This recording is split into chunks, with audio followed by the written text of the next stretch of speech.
Good morning, everybody. I see we've got over 100 folks joining us.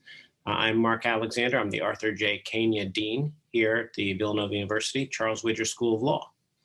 It is indeed my honor and pleasure to welcome you to the Villanova Law Review Shachoy Symposium this year. First and foremost, I do want to say a word about Norm Shachoy. This is the Shachoy Symposium and named in honor of Mr. Norman J. Shachoy, who was an undergraduate class of 1958 and law school class of 1961, and was editor-in-chief of the Law Review in volume 6. And this symposium is named in his honor. And I start with the sad news that Mr. Shachoy passed on February 9th, just recently. And my most sincere condolences. I believe that Mrs. Shachoy, Mary Ellen Shachoy, may be on with us. We have spoken already, but it's just on behalf of the entire community. My sincere condolences to you, to your son, Jamie, who also, for those in the audience, Jamie was the class of '86, and to your other son and your granddaughters, to the entire family. And so we are proud to have the opportunity to honor every year the legacy of dedicated individuals like Norm Shachoy. And I just want to mark this moment and just express condolences and thanks to the entire Shachoy family. As for the symposium itself, it's co-sponsored by the David F. and Connie B. Gerard DiCarlo Center for Ethics, Integrity, and Compliance. This center, the Gerard DiCarlo Center, has been a driving force behind our position at the intersection of law and business and law and ethics. Professor Steve Chanenson has done a great job as faculty director, providing guidance to the Law Review's managing board. We are very grateful. Professors Doris Brogan and Josephine Nelson have been terrific, contributing to the important conversation we're having today. They also are going to be panelists, so I thank them for all they're doing. I also want to thank my colleague, faculty member, Professor Kathy Langto, who provides great vision and mentorship and leadership as the faculty advisor to the Law Review, something that she has spoken up about wanting to do, and I'm very glad that she has taken such great leadership on that. Also, there's a number of individuals who have been making tireless contributions that without their contributions, we wouldn't be here today. So a quick shout out to our Director of Events, Nicole Garofano, our Faculty Support and CLE Coordinator, Carla Edwards, our Director of Communications and Marketing, Julie Delaney, our Manager of Multimedia Technology, Brian Sirac, our Communications Specialist, Samantha Lair, and our Faculty Support Administrative Assistant, Victoria Durand. All of them and more make all of this possible. And so I want to make sure to thank them. And then ultimately, we've got these wonderful folks who are coming to participate in the symposium. Some of the most distinguished scholars, teachers, practitioners within the fields of ethics and corporate law. And it will really lay a great foundation for us to consider important questions that they are grappling with every day and leading us on. Dr. Mary Gentilly, the founder of Giving Voice to Values, who has been, individually and through her work, such an important part of what we do. She'll give great insights to all of us.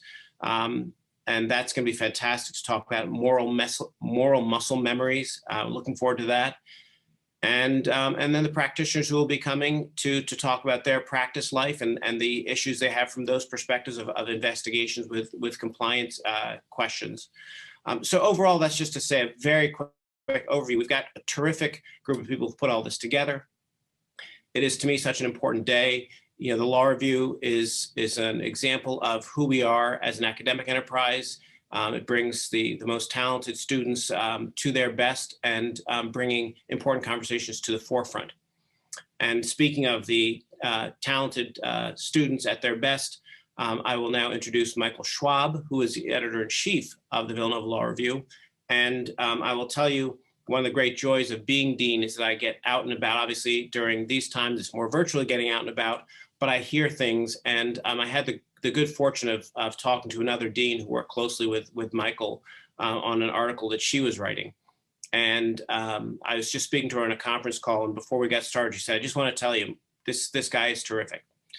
You guys should be really proud of the students you have." And so it's one of those things that always warms my heart to hear great things about what our students are doing. They are why we exist. And so with that, I think it's going to be a great day, and I will turn it over to the editor-in-chief of the Villanova Law Review, Michael Schwab.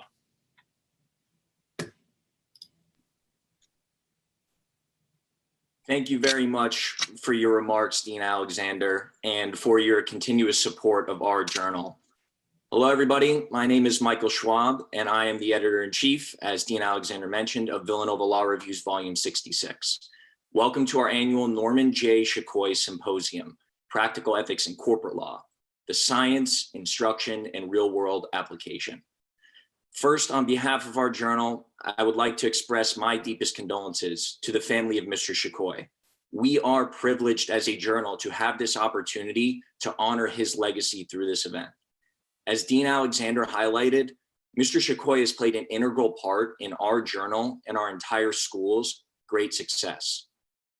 And today we are fortunate to have, as Dean Alexander mentioned, the David F. and Constance B. Gerard DiCarlo Center for Ethics, Integrity, and Compliance serve as our event co-sponsor.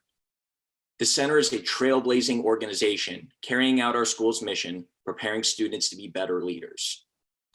We thank Professor Steve Chanenson, the Gerard DiCarlo Center's faculty chair, for his contributions in organization.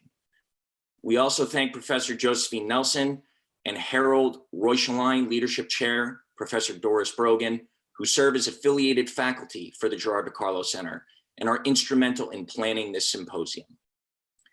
I'd also like to thank our Law Review's managing board, editorial board, and staff writers, and last but not least, our faculty advisor, Professor Kathy Langto, for, as Dean Alexander said, her consistent guidance and vision for our journal. For those seeking CLE credit during today's symposium, we will provide separate CLE words to give out. The words will be clearly announced during different sessions throughout the event. Each word will be said aloud and indicated that this is the CLE word. Please write down each CLE word in order to fill out your registration and evaluation form after the event. I will now pause to give out the first CLE word for today's event. The first word is science. I repeat, science. The first CLE word is science. Now, without further ado, I am excited to introduce our first panel discussion for the day, the science of behavioral ethics. We are delighted to welcome three distinguished business ethics scholars to the conversation. First, I would like to introduce Dr. Niki den Nieuwenboer, Associate Professor at the University of Kansas School of Business. Dr. den Nieuwenboer's research focuses on deviance in the workplace. Among other research areas, she studies how middle managers can force subordinates to deceive upper management about their performance, the influence of social status desires on misconduct, and the challenges that ethics and compliance officers face in enacting their role. We are also joined today by Dr. Ann Tenbrunsel, the David E. Gallo Professor of Business Ethics at the Mendoza College of Business for the University of Notre Dame. Dr. Tenbrunsel's research focuses on the psychology of ethical decision-making, examining why employees, leaders, and students behave unethically despite their best intentions to behave to the contrary.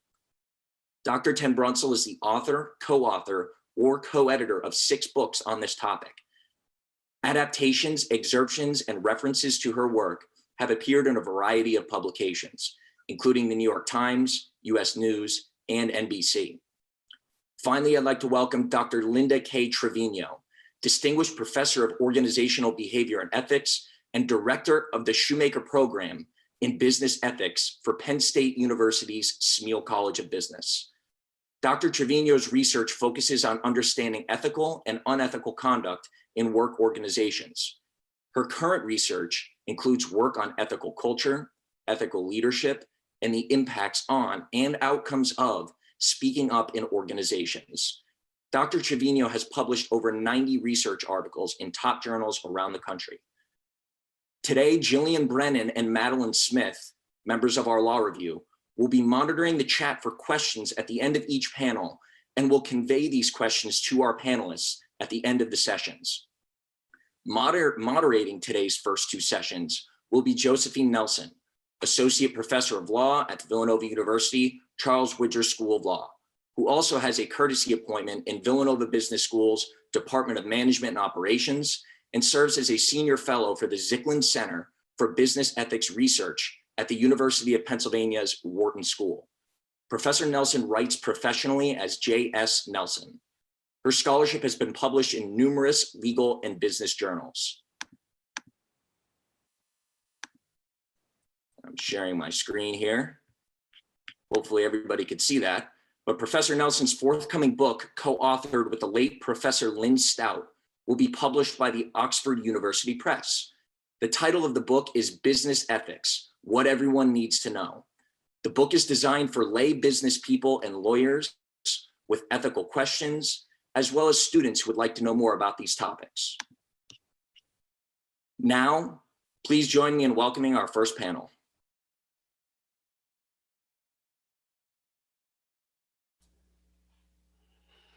Hello, welcome.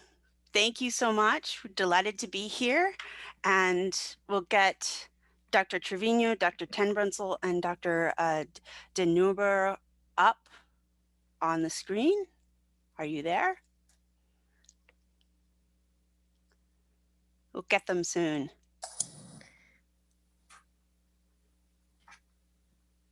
We're here, Josephine. You're there. All right. I just can't see you. All right. There we go. I don't get you. We can see everyone.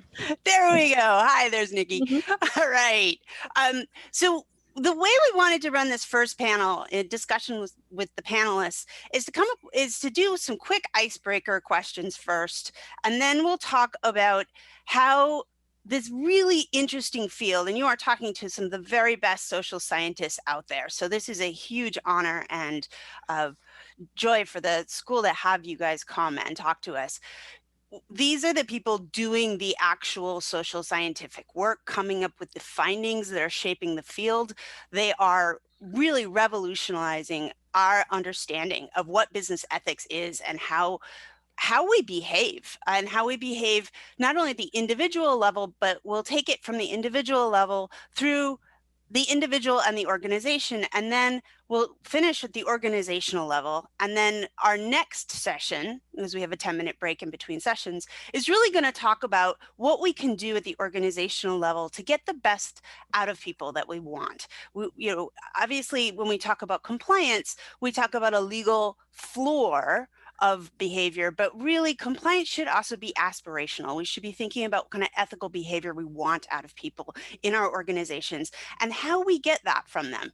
And what we'll hear from our social scientists today is really interesting findings about who we are as people, how we behave individually, how that works when we aggregate that behavior, and what it means for our organizations. So let me throw out there a really quick icebreaker for these very distinguished social scientists who can tell you what behavioral ethics is, because this is a very dynamic, important field which has been emerging, and these are the social scientists on the very edge of that field. So let me throw that out to each one of them very quickly. Who wants to jump in? So I'll start. I want to say that I really liked Michael's word, science, because that's that's what it is. That's what we're about, social science. And so if I were to, and this is a very big field today. When I started in this business about 35 years ago, I was a very lonely person, actually, trying to do work in this area.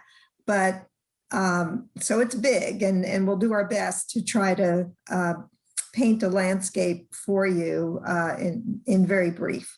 But basically what we're interested in is the study of ethical and unethical thought and action And importantly, I think many of us are interested in that in an organizational context. So we're not that out there, on a deserted island. We're talking about people working in an organizational context. So I think there's a mythology out there that somehow adults are fully formed ethical beings, and they learned everything they needed to know in kindergarten. There was somebody who wrote a book about that, or Sunday school. We definitely do not subscribe to that belief, and our research, I think, supports that.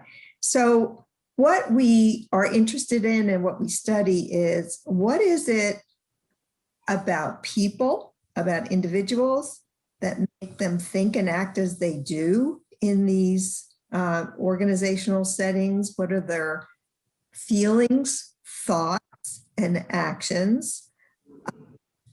And how do other people and other contextual factors, leaders, incentive structures, norms, all those kinds of things influence them? Climates, cultures, how do all those external factors influence them to behave as they do? So we use all the methods of social science to do this work. So it depends on the research question, but we have a very big scientific toolbox. We use surveys, we do laboratory experiments, we do qualitative research, interview-based, embedded research where people are actually embedded in organizations to do that work. So I think the rest of the panel, as I understand it, is going to delve into more deeply into some of those areas. But either one of my fellow panelists, feel free to jump in if I left something huge out. No, that's fantastic. Thank you. And just add one yes. little thing. Like, it can be managed, right? And so I think that was the big thing that Linda sort of skipped over, that if you design an organization better, then you should have less unethical behavior. And so that's ultimately our goal, not so much just to understand why it happens, but also to have a suggestion like, hey, what can we change to make sure that people do not behave unethically? Right, that there's a science to this. These are not given principles that just arrive. These are things that change and can be managed. Yeah, great. Okay, let me get Anne involved. Anne, talk to us a little bit about some of your work studying behavioral ethics at the individual level. First of all, are people as ethical as we think we are? Great question. I was going to add to what Niki and Linda said, that in addition to the organizations, we also study what is it about individuals. So it's not just, the problem is not just with the design of the organizations. So distinguishing behavioral ethics from normative ethics, we study how people actually behave, not how we think they should behave. My focus has really been on kind of adding to that and why we don't know that we behave unethically. So in other words, what are the blind spots? And one of the first is what you just mentioned, Josephine, and that is that we all walk around thinking we're more ethical than we really are. So I've for years, I'm not in this as long as Linda, but I might have been a distant second or fifth or 10th. Yeah. Maybe in the early 90s. And since that time, I have been surveying undergraduates, executives, people in corporations, my executive students, and I always ask them to rate themselves on how good they are. So how honest, how good at you are driving, how good at you are decision-making, how many friends do you have? And they rate themselves on a scale from 0 to 100, 100 being I'm the best in this classroom, 0 being I am the worst, 50 being average. When you average those numbers, the average of those numbers should be 50 because that's what you told them the average should be. And of course, what we know from psychology is that everybody rates themselves higher. So it's a very well-known phenomenon known as positive illusions. But what I've consistently found in these last years is that honesty is rated significantly higher than everything else. So while we inflate our perceptions of ourselves, we engage in almost hyperinflation about our ethicality. And to me, that's always a good news because it means it's important to me. I want to be seen on this dimension. The bad news is I'm walking around feeling like I'm pretty good. In fact, I'm close to excellent. And so there's no need for me to improve my behavior. Yeah, that's really important. Can you talk to us a little bit about some of the very important findings that you've been able to uncover regarding ethical fading and perhaps motivated blindness? These are very important concepts that you've been at the forefront of. Yeah, so a couple of pieces of kind of this individual level. One is we find that I predict that I'm going to behave ethically, and at the time of the decision, I often don't. There's a really great study on sexual harassment where women predict that they would stand up to this interviewer who asked very inappropriate questions, and then they actually put them in a situation, which I don't think we'd get IRB approval anymore, but they actually, no one stood up. So there's a disconnect. And what happens at that time of the decision, at least in part, is the role of ethical fading. And that is at a distance. I say, of course, I would never do that. That's unethical. At the time of the decision, I might be saying, this is a business decision. The ethics have flown out the window. I'm asking myself, what's feasible for myself in this moment at this time? So a variety of functions that come into play. Linda has done some great work on moral disengagement. So how we actually disengage from the morality. So we actually don't really kind of sanction ourselves because this wasn't really an ethical dilemma. So ethical fading comes in where I actually just don't see the ethicality. And I don't care how many principles and values and Sunday services you go to, if you're not going to see, if your brain doesn't see this as an ethical decision, it's simply not going to call up your ethical principles. It's going to be seen as irrelevant. That looks at kind of how these pieces have looked at how we don't see our own unethical behavior. To your next question, Josephine, motivated blindness is really how we don't see the ethical behavior, unethical behavior of those close to us or those important to us, because it's really not in our best interest, right? It's not in your best interest to call out your client. It's not in your best interest to call out your boss. And so it's not that I'm not going to report that, that's going to hurt me. I also believe, and we have evidence that suggests I just don't even see the behavior because in some sense it shuts off, right? It's kind of like a horse with blinders. I just don't want to see it. Yeah, and do we change when we are in power? What happens to us in that situation? So there's kind of mixed pieces on power. So when I am in power, I don't think of others as much. I'm not as empathetic. I engage in norms or I engage in behavior that often goes against the norms. There's a great study where they looked at the hierarchy of a university and they videotaped a reception and people coded, like, did they eat messy foods, like the stuff you don't want to eat because it's going to be over your face. They looked at their cookie crumb spray around their where they ate. And those higher in power, which they then correlate, again, the people coding didn't know that's a dean, that's a student.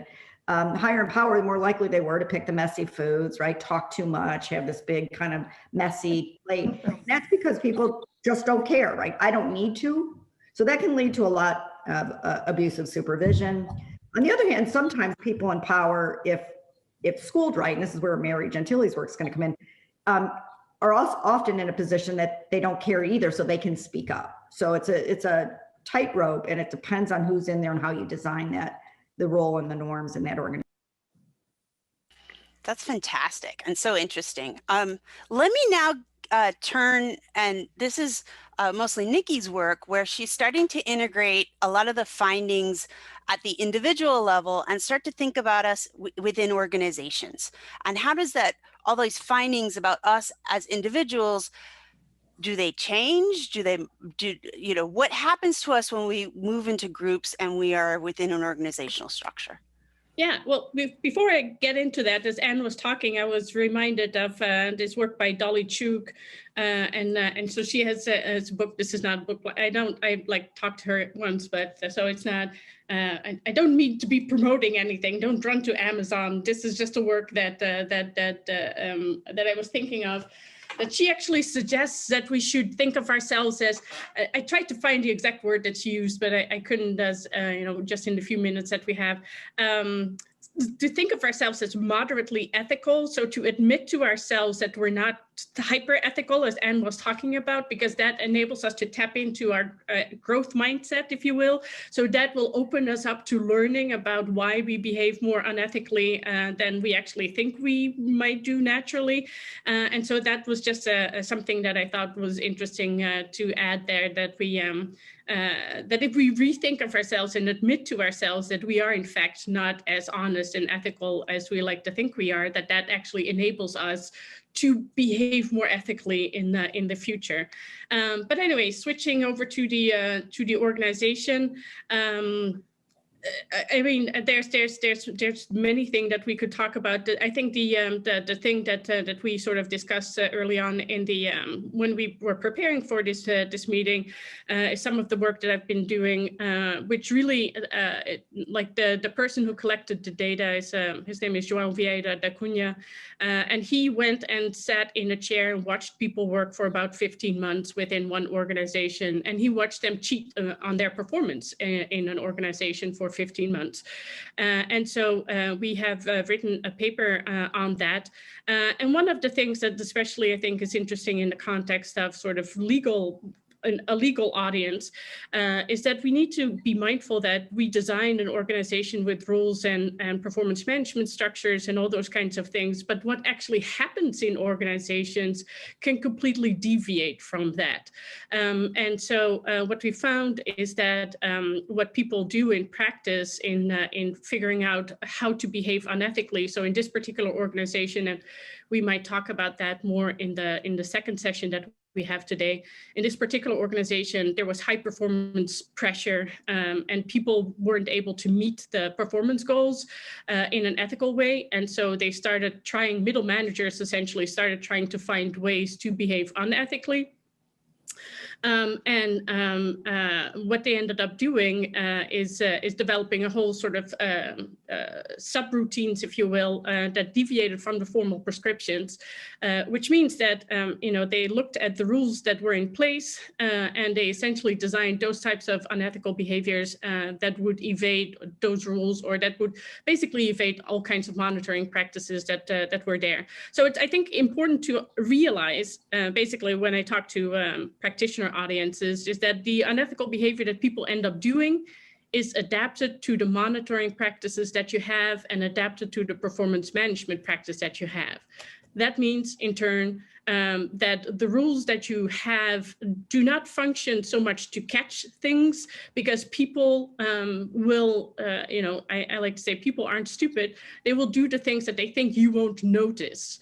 And so an answer to that is not to make more rules, but actually just to talk to people and to sort of do more management by walking around. Also sort of building on this idea of ethical fading. What you do see in organizations is that a lot of people, and so in this organization that we studied, we had about 100 people that were, engaging in unethical behavior, sort of being forced to do so by their middle managers. And about 80% of those thought it was stupid, didn't want to do it, and so remained ethically aware in a certain way, but at the same time weren't sort of morally sort of compromised that they would push back. And so I think when you think about ethical fading in an organization, it manifests itself largely in a sort of acknowledgement that this is unethical, but I'm doing it anyway, and blaming the boss. And as we were talking and preparing for this session, I think we ended up in an interesting thing that we might want to study. Actually, we know that when you deplete cognitive resources, that people will engage in more unethical behavior. I know from also talking, I teach about every fall, I teach a group of military officers, and they end up having to lie a lot as well in their organization to meet performance expectations. That this is just exhausting and demoralizing. And so I wonder, if you create such a system in which people will have to engage in unethical behavior, because otherwise they might lose their jobs, and will sort of engage in some amount of ethical fading to do so because of their moral conscience, whether that depletes resources and will actually end up, causing more unethical behavior. And then, in part, that might put the blame for this unethical behavior even more on the organization. So those are some semi-coherent thoughts here early in the morning in the Central Time Zone. Thank you so much for getting up so early, Niki. And Anne too. Oh my goodness, you guys are amazing. Well, I wanted to bring Linda in, and I do want to make sure that Linda's going to speak much more in the next session because that's a lot of her research. So I know that we're close to question time, and we will have one of our wonderful students, Jillian, come on and give us some questions in another 2 minutes or so. But Linda, talk to us a little bit as we were thinking about organizations. One thing that's coming up is this idea of cognitive load, of these other issues of how individuals are experiencing their fit within the organization. And I wanted to ask you a little bit more about that, about values fit. And one of the really important things that you guys have been finding is that people want to be ethical. They want to be ethical at work. They want to be ethical in so many parts of their lives. What happens when someone feels as though their own values are not a fit for the organization? What's going on there? And how do we figure out what the values are individually? And by the way, do people have vastly different ethical values? And for organizations, how we articulate our ethical values for the organization? Yeah, so it's a complicated question.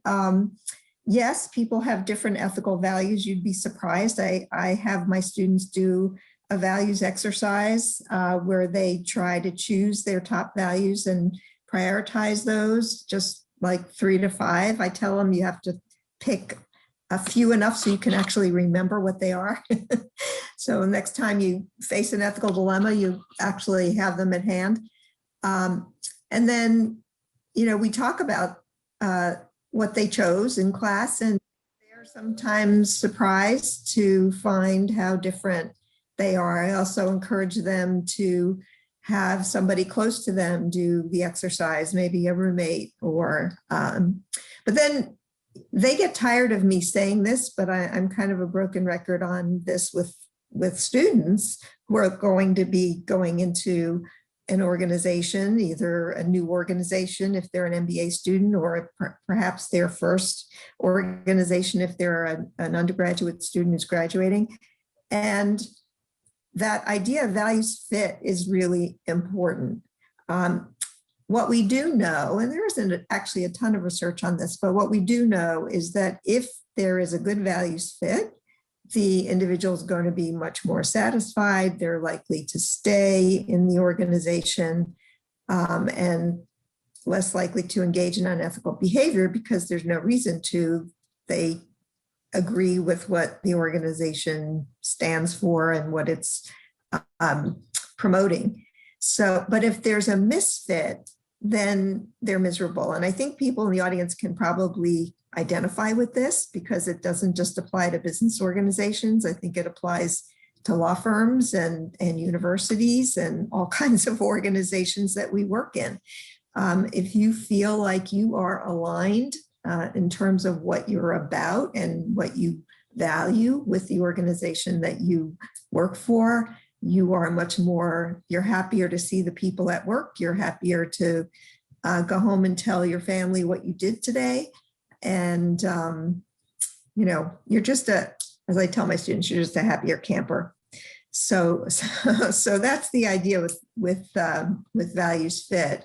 That moves us in the direction of talking about ethical culture, which I think we're going to talk about more in the next session, but it's enormously important.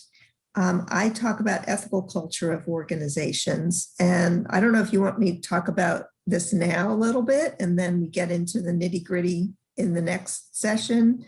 Can you do it like in a sentence or two? Because I do want to make sure that Jillian has a chance to get on and ask questions. Yeah, I think I can. So organizations are complex. They're complex structurally. They're complex in a number of ways. When I talk about ethical culture, I divide it up into formal components, some things that would be very familiar to the lawyers in the room, things like ethical codes of conduct, training programs, those sorts of things. You could also add the performance management system that Niki mentioned, the structure of the organization, formal decision-making processes. But there are also the informal components that I think we'll talk a lot more about later that I always say the formal side says, this is who we say we are. And the informal side is, this is what we actually do and how we actually behave. So what are the norms of daily behavior? What are the important people in the organization actually saying and doing and encouraging? What's the language people use? Do they use the language of ethics or not? What are the stories they tell about the organization?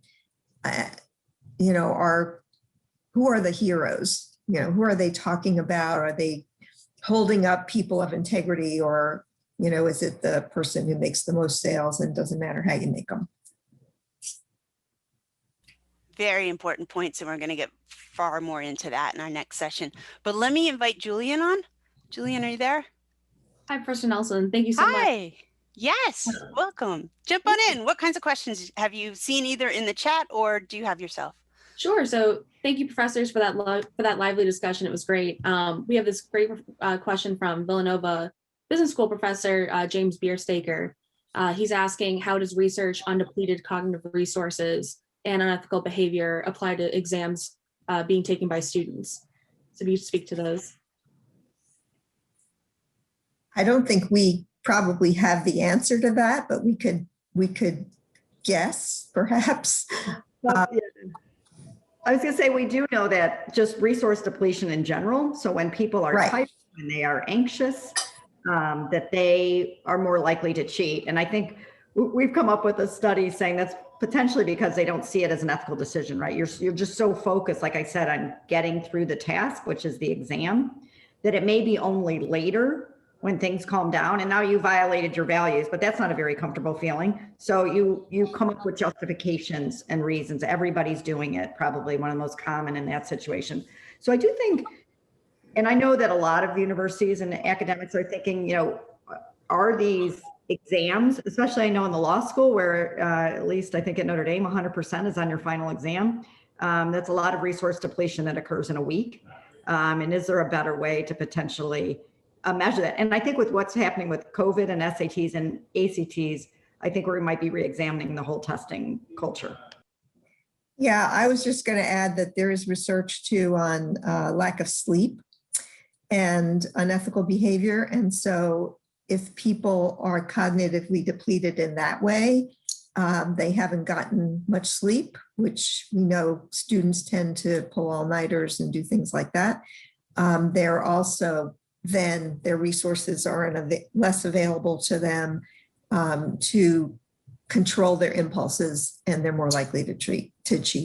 Right, and that even across one day, right? The Miriam Kuchaki has the morning, whatever, coffee effect or something, that even in the morning you can still be ethical, but by the afternoon you think, everything is out the window. Yeah, it's amazing how temporal ethics is. And I think that's one huge takeaway from the research. You are not vaccinated for life in your ethics. It's a constant issue. It's a constant choice. And that's really what these amazing social scientists are finding. Jillian, did you have one more question? Yeah, there's another question here from Professor McGovern here at the law school. He's asking what is known about the source or cause of the disconnect between how ethical we think we are and how ethically we actually are. But that's a great question. And I'll try to be succinct because it's pretty much what I've been doing for the last 25 years. So one of them is that, again, that there are two different kind of pieces to us that are relevant, what we call your should self, how you think you should behave, your values, your principles, and then your want self, what happens to you, how you actually behave. And when you're thinking again in advance about how you're going to behave, we find that your should self is dominant. So you're thinking about how great you are. And of course you would stand up in a meeting. And of course you wouldn't lie on that report in the military. But at the time of the decision, that want self kind of emerges. And so what that really suggests are ways to combat that. That includes being prepared for the fact that probably in the moment, you won't be as likely to stand up and say something, for example, going to Mary Gentilly's work later in the afternoon, as you think that you will. And one of the things that we have found in relation to that is when we are projecting how we'll behave, it's very important for us to be a principled person and an ethical person and to not be bullied or not let other people be bullied. But in the moment, what is most important to us is to get along, to not have people dislike us, to not interrupt the meeting, right? So it's understanding that when I project how I behave, I will be different than I will in there. And so it's recognizing that want self, as we say, will rear its ugly head at the time of the decision, and you have to be prepared. And then in the time of the decision, this is really summarizing this quickly, in the time of the decision, you have to give kind of voice to your should self. That involves actually cognitive depletion. So it's probably not likely to arise if you are really tired and anxious, as we talked about. It can involve practicing, again, going to Mary Gentilly's work. So what would I say so that when I get there, it's not so threatening to myself and to potentially other people. And that's just a few quick words on how that might happen. All right. Well, anybody else want to jump in on this one? Because we're almost at 3:40. Sorry, 9:40. Okay, great. Well, then it's 9:40 on the nose, according to my computer. So let's give everybody a break, and we're going to have these amazing panelists back in 10 minutes to talk more about implementation of their ideas within organizations, specifically what it means for the corporate and business world. All right, thank you.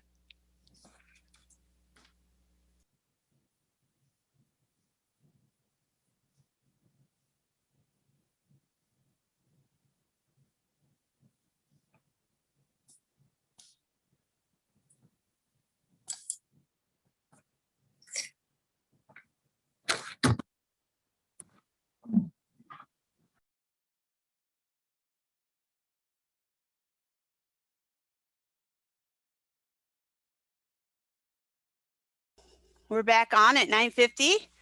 Thank you very much. And as the audience can see, this is an amazing panel. We are just so grateful to have the best of the best here, the people shaping the field and discovering all these really important things about human nature and how we act and what we do, what we actually do, not what we think we want to do sometimes, but what we actually do.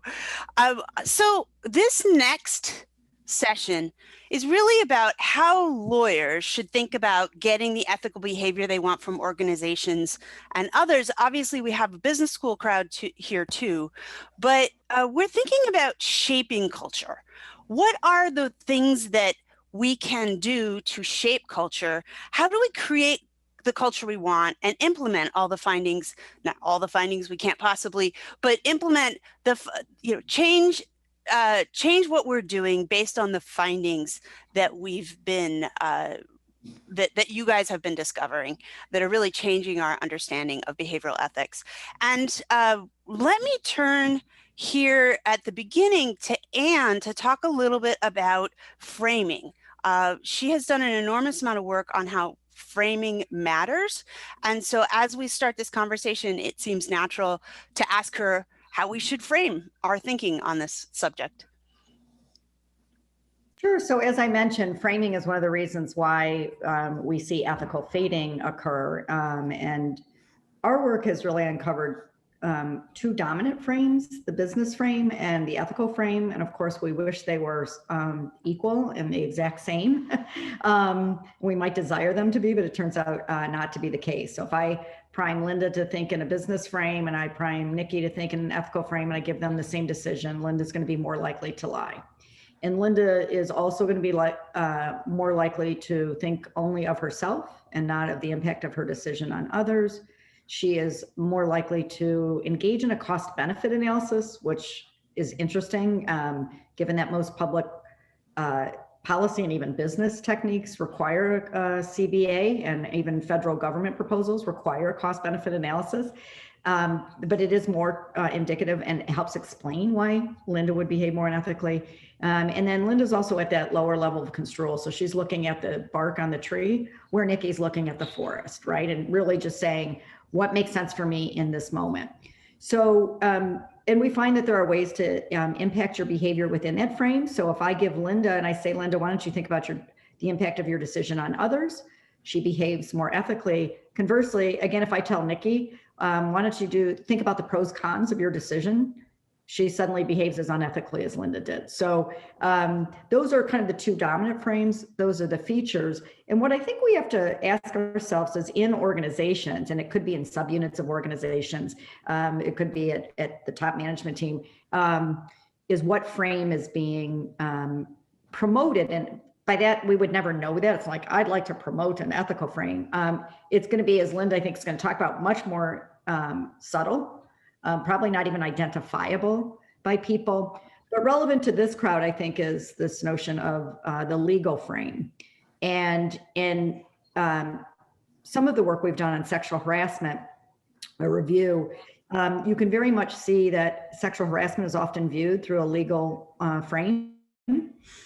Very much from a liability perspective, and that has some quite unfortunate consequences for preventing sexual harassment, and that it really aligns the interests of the organization or the university with the perpetrator, with the harasser, because both of them really want this to go away.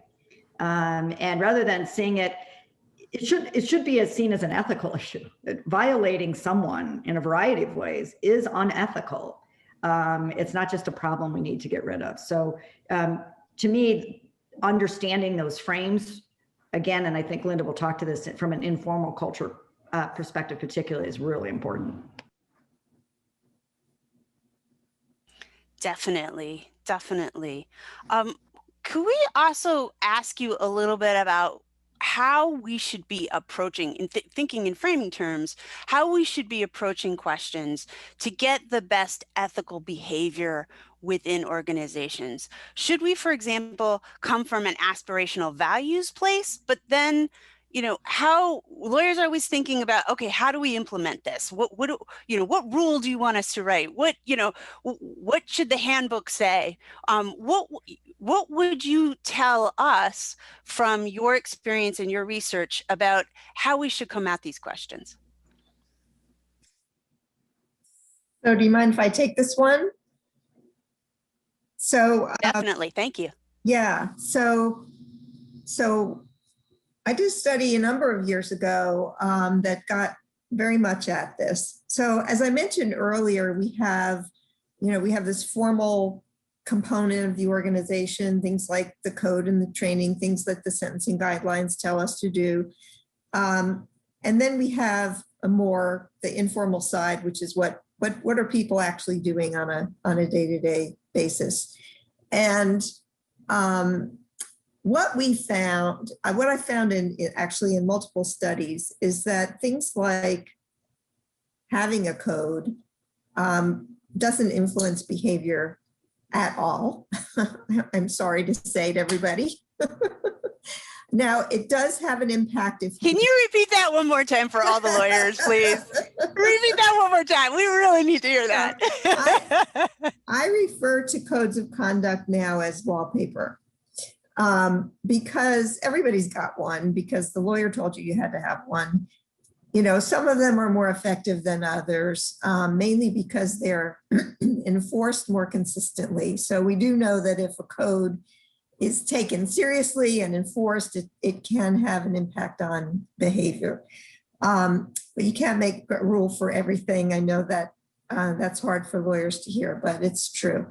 And what we've learned when we tried to understand what actually works and doesn't in ethics and compliance, what we found out was that if employees perceive, and I don't know what's wrong with my voice, excuse me, if employees perceive that the program and the organization is more about values and aspirations and caring about them as people and treating them fairly and all of those things, that you get much better outcomes, you get much better more ethical decision-making, more reporting of unethical conduct, all the things that we care about, higher ethical awareness, all of that.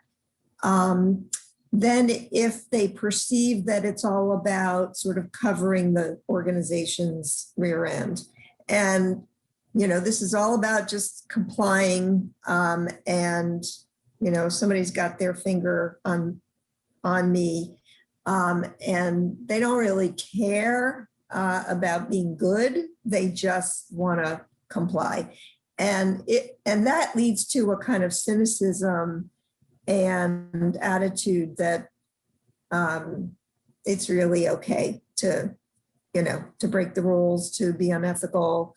And one of the points I wanted to get in here that I think is so important is that the people in the organization who know what's going on, who know what's happening, who know whether something is, people are misbehaving, whether unethical behavior is happening, whether illegal behavior is happening, are the employees.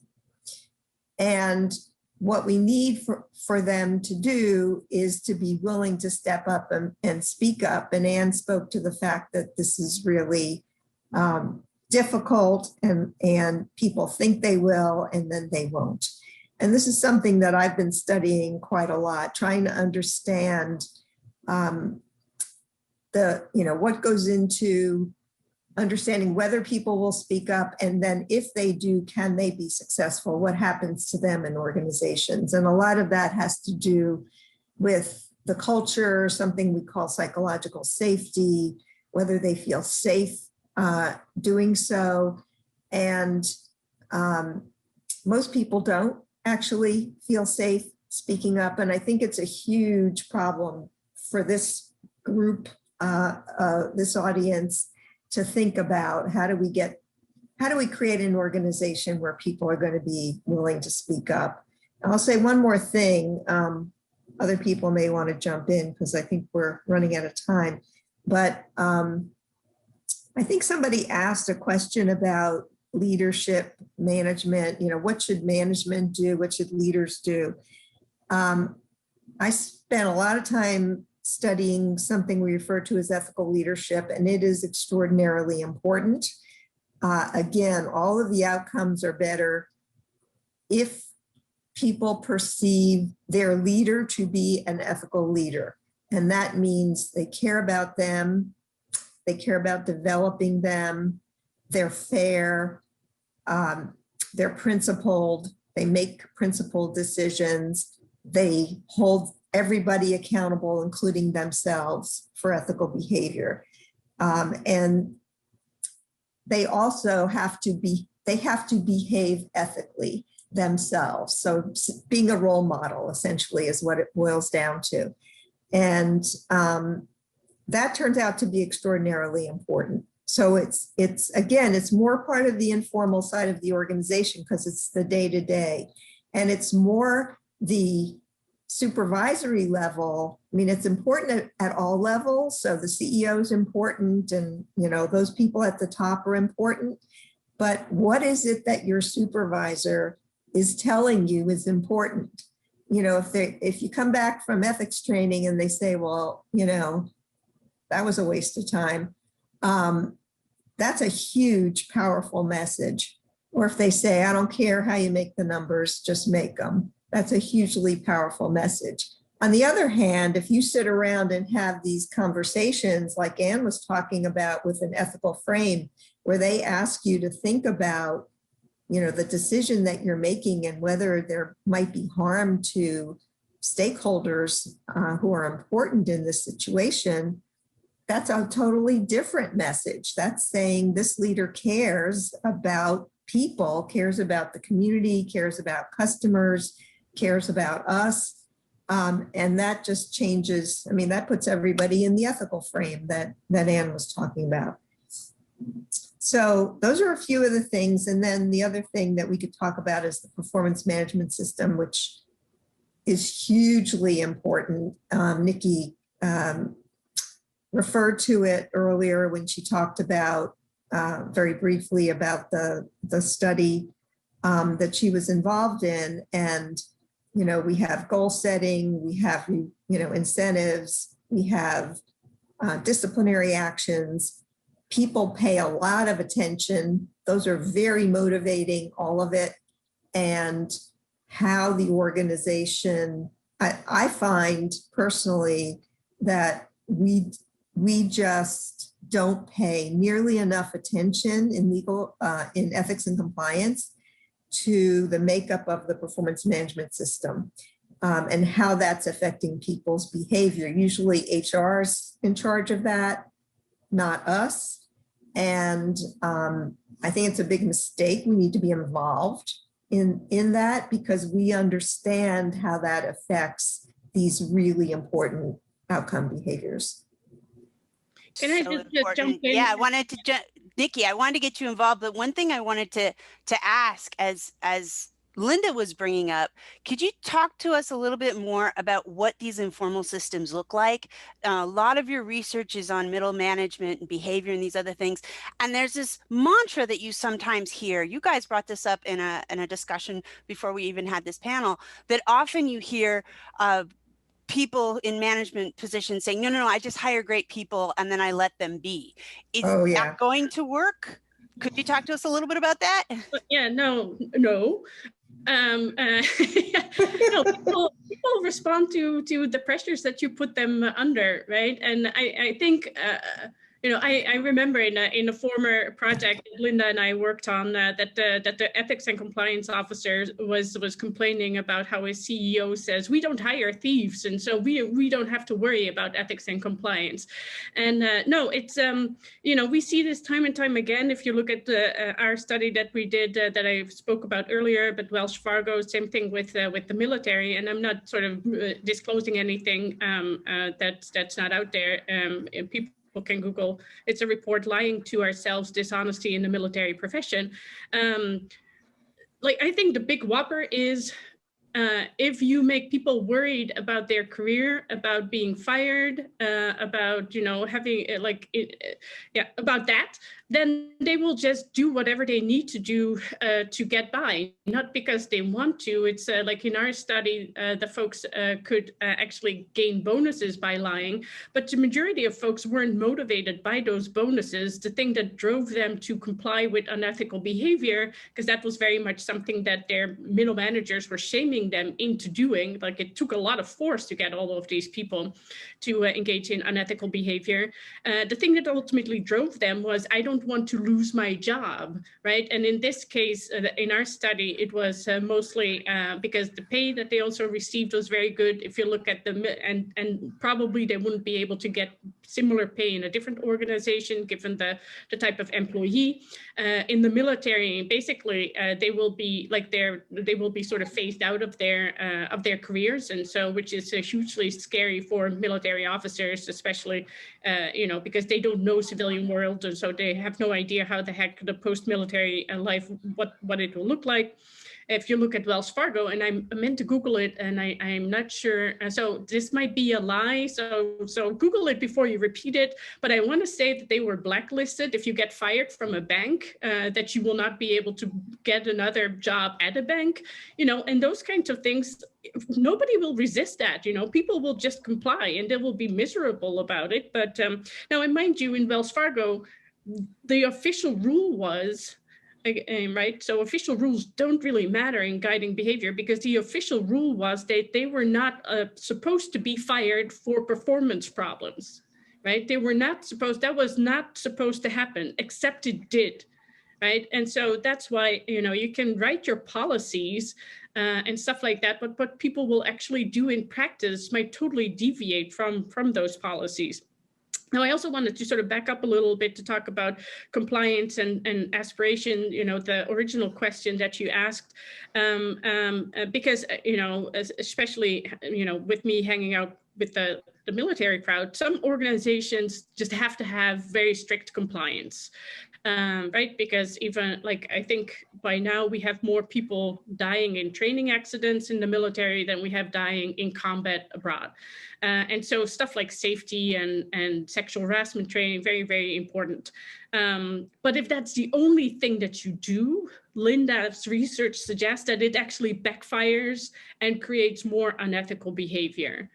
And so if you have an organization industry where compliance is very important, which, you know, is many industries like the financial industry, pharmaceutical industry, be sure that you also have that aspirational aspect, because just focusing on the compliance, that will not create the best sort of outcomes for you. In fact, it will create worse outcomes for you, research suggests. Linda also mentioned fairness, which is a more fluffy sort of concept. And I just wanted to re-emphasize the importance thereof, also in creating what Tom Tyler, who is actually, I think, in a law school, and he does research very close to our field, has found that if you focus on fairness and if you are perceived as a legitimate leader, you can actually get people to voluntarily comply with your, you know, rules and policies and all those kinds of things. And if you get voluntary compliance, then you need less monitoring, and you create overall a much more pleasant kind of culture within your organization. So some things that that you might want to think about in creating this sort of fairness sort of culture, I guess we call it, you know, opportunities for folks to present their views if you accuse them of something, that the procedures are neutral, transparent, that people understand the rules that you are imposed. In the military, it's especially important that they understand why on earth you have those rules, because it's not always clear to these folks. Things must be fact-based, applied consistently across people and across time. And when you do all those more informal things, right, I think you have much better outcomes in terms of ethical and unethical behavior. Yeah, and getting back to Linda's speak up culture, because this is such an important point. Not only do we find out what's actually going on within our organizations by allowing people to speak up, but there's another thing that's taught in management school, which I want to ask you guys about, because this is something that we really need to question, which is when an organization is running very quote unquote efficiently and nobody is discussing things in meetings, is that a sign of a healthy ethical culture, or is that merely apathy or fear? What are we looking at? And how do these how do discussions really how do we make sure that we have our employees engaged such that they feel comfortable speaking in meetings, such that they feel comfortable bringing issues to us, such that we find out about things within organizations before they become, you know, 5,300 employees fired for the same thing at Wells Fargo? Yeah, I would say that, you know, one of the very large NGOs that I worked with for a number of years, dispersed all over the world. One of the things they did I found to be fascinating based on some of our meetings like this with their leaders, and that is they kind of looked at motivated blindness and ethical fading in this way. They had leaders rate themselves on their ethicality, and they had their subordinates rate themselves, or I'm sorry, rate the leader. And when there was a disconnect, not saying anyone was right or wrong, that this is such a big organization that you just, it's too big of a problem to tackle. They said that's where we should start. We're not saying who's right, but there's clearly a disconnect in perceptions. So let's figure out if the leader is, you know, ethically faded, if there's some motivated blindness.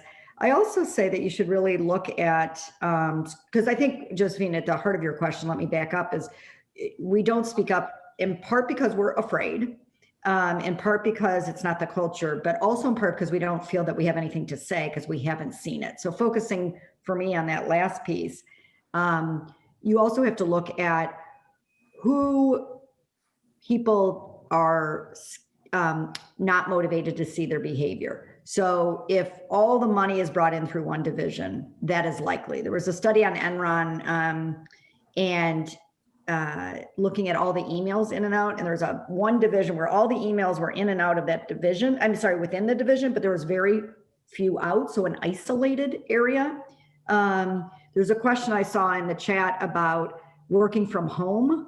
I know Linda and I have been talking about that for a while. Yeah, I mean, that would be because they're probably not absorbing the informal norms. That could be good or bad. If you have bad informal norms, it might be a positive if you have good informal norms. I worked with a top management team of an organization recently, and really 2 years ago, since COVID kind of disrupts my sense of time, but and they did a really nice job of following my talk, of them talking about dilemmas. And then they gave people choices as to what would you do. And it wasn't like tell or not tell. It was like, wait a day, go talk to your friend about it, like real normal kind of responses you might have. And then somebody in the audience would stand up and say, that was my dilemma. And here's what I did, not necessarily right or wrong. And one of those was about a person, and the CEO and the COO constantly referred to this person as like the star performer. Look at so-and-so, they're just awesome. Well, this person ended up being a bad person, a bad apple, but nobody would say anything because they knew they were never going to be heard. And what that CEO said and took blame, said, you know, I will never again favor one employee over the other, because that alone creates a barrier for me to hear information about them. So those are just a few ways to think about it. That is really, really important. And I want to make sure that we have... I was just going to say, I was turning to you next, Linda. Oh.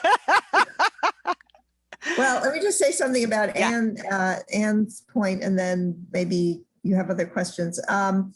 So I think that CEO could also think about focusing, if you are going to hold someone up as a role model that everybody should look to, why not have it be the person who spoke up when it was hard, right? And so I don't know if they still have it, but Lockheed Martin used to have this this program where it was called the Chairman's Award, and they would tell all the managers all around the world for their company to look for people who had done something extraordinary in the ethical realm, and to nominate those people for this Chairman's Award.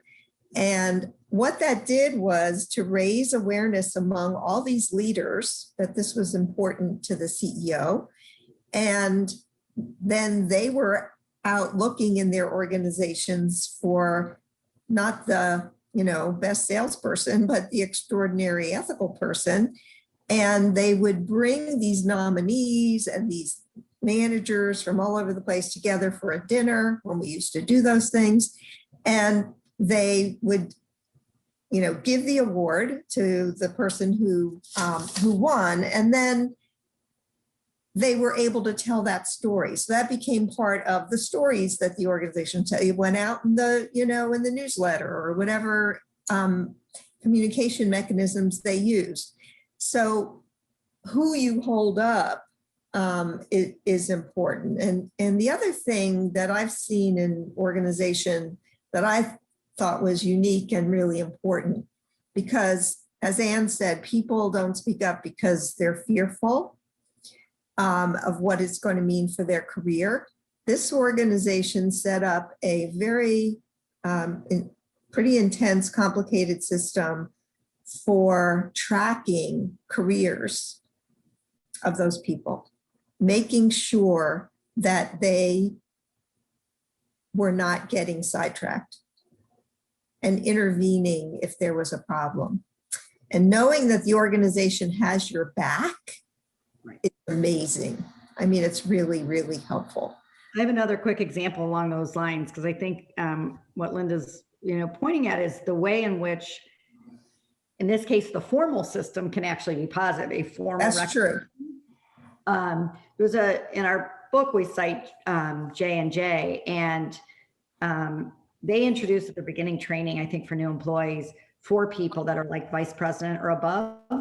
And at the end of the session, they say, and all of these blew the whistle early in their careers, and this is where they are, right? So again, this notion, and in addition to these formal programs, I think understanding, as Linda knows best, what are the informal reward? Who's included in meeting when it's about, like when somebody can have discretion? Who's invited to lunch? Well, if it's the person that's the high performer and that you would think behaves unethically, it really doesn't matter what your formal system says.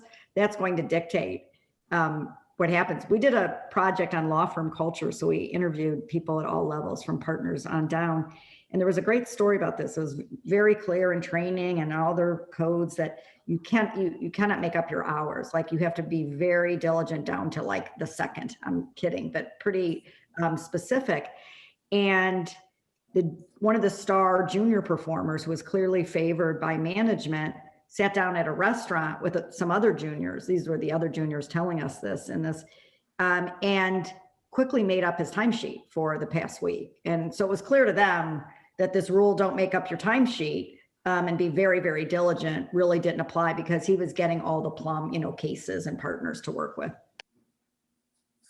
Yeah, I have one other example that I think is a great example for people who are listening. So this is in the good old days, but Boeing was the first organization that I knew of to do this on a big scale. So everybody's got a hotline, right? They take these reports and hopefully act on them, quickly and effectively. What Boeing did was kind of sanitize the stories of these reports to the hotline, explain what happened in that situation, so what action they took. Because the second reason why people don't speak up is that it's like, why am I sticking my neck out? Why bother? Nothing's going to come of this anyway. So they put these stories on their website, the Ethics and Compliance Office did. And what they found was, like in the first month that it was up, they had like 60,000 hits. People want to know that the organization cares, that if you call the hotline, something's going to happen, that they're going to take it seriously, that the person's going to survive that experience, and that they're going to be protected, their identity is going to be protected. They talk about all of the lengths they go to protect identity. Some of these stories are amazing.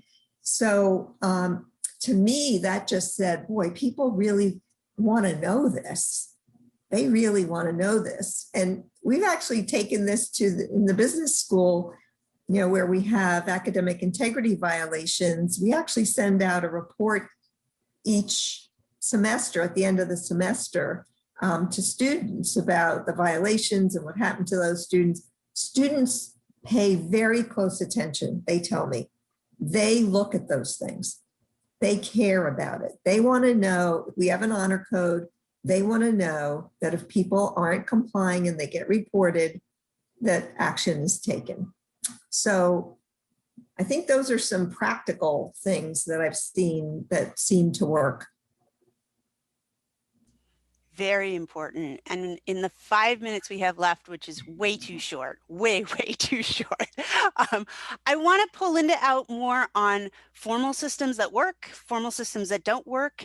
And then also, Niki, you've done a lot of work on this too, informal systems.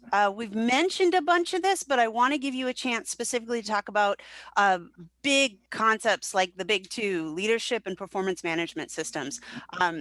In 4 minutes now, give us the entire body of work. Well, this is an invitation to the audience to follow up, right? To learn more about this. We're just giving the audience a taste of an incredible field that is showing us so much about how human beings actually behave and what we can do within organizations to really make them the kinds of organizations we want to be in, to work with, to be running. Yeah, I think we addressed in various ways a bunch of this already. When you think about performance management systems, I think keep in mind the how feasible it is that the things that you're asking employees to do, given their skill level, but also very important, I think, given the time that they have. For instance, a lot of lying in the military happens because there's just not enough time to do everything that they need to do.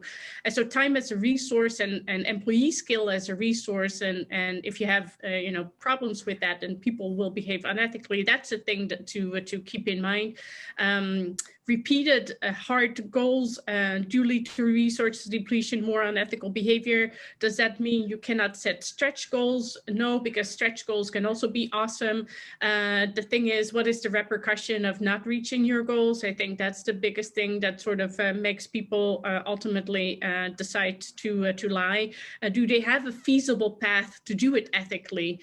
So I think those are sort of the highlights for performance management, and especially what will happen if I do not meet my goals, if I do not meet the expectations.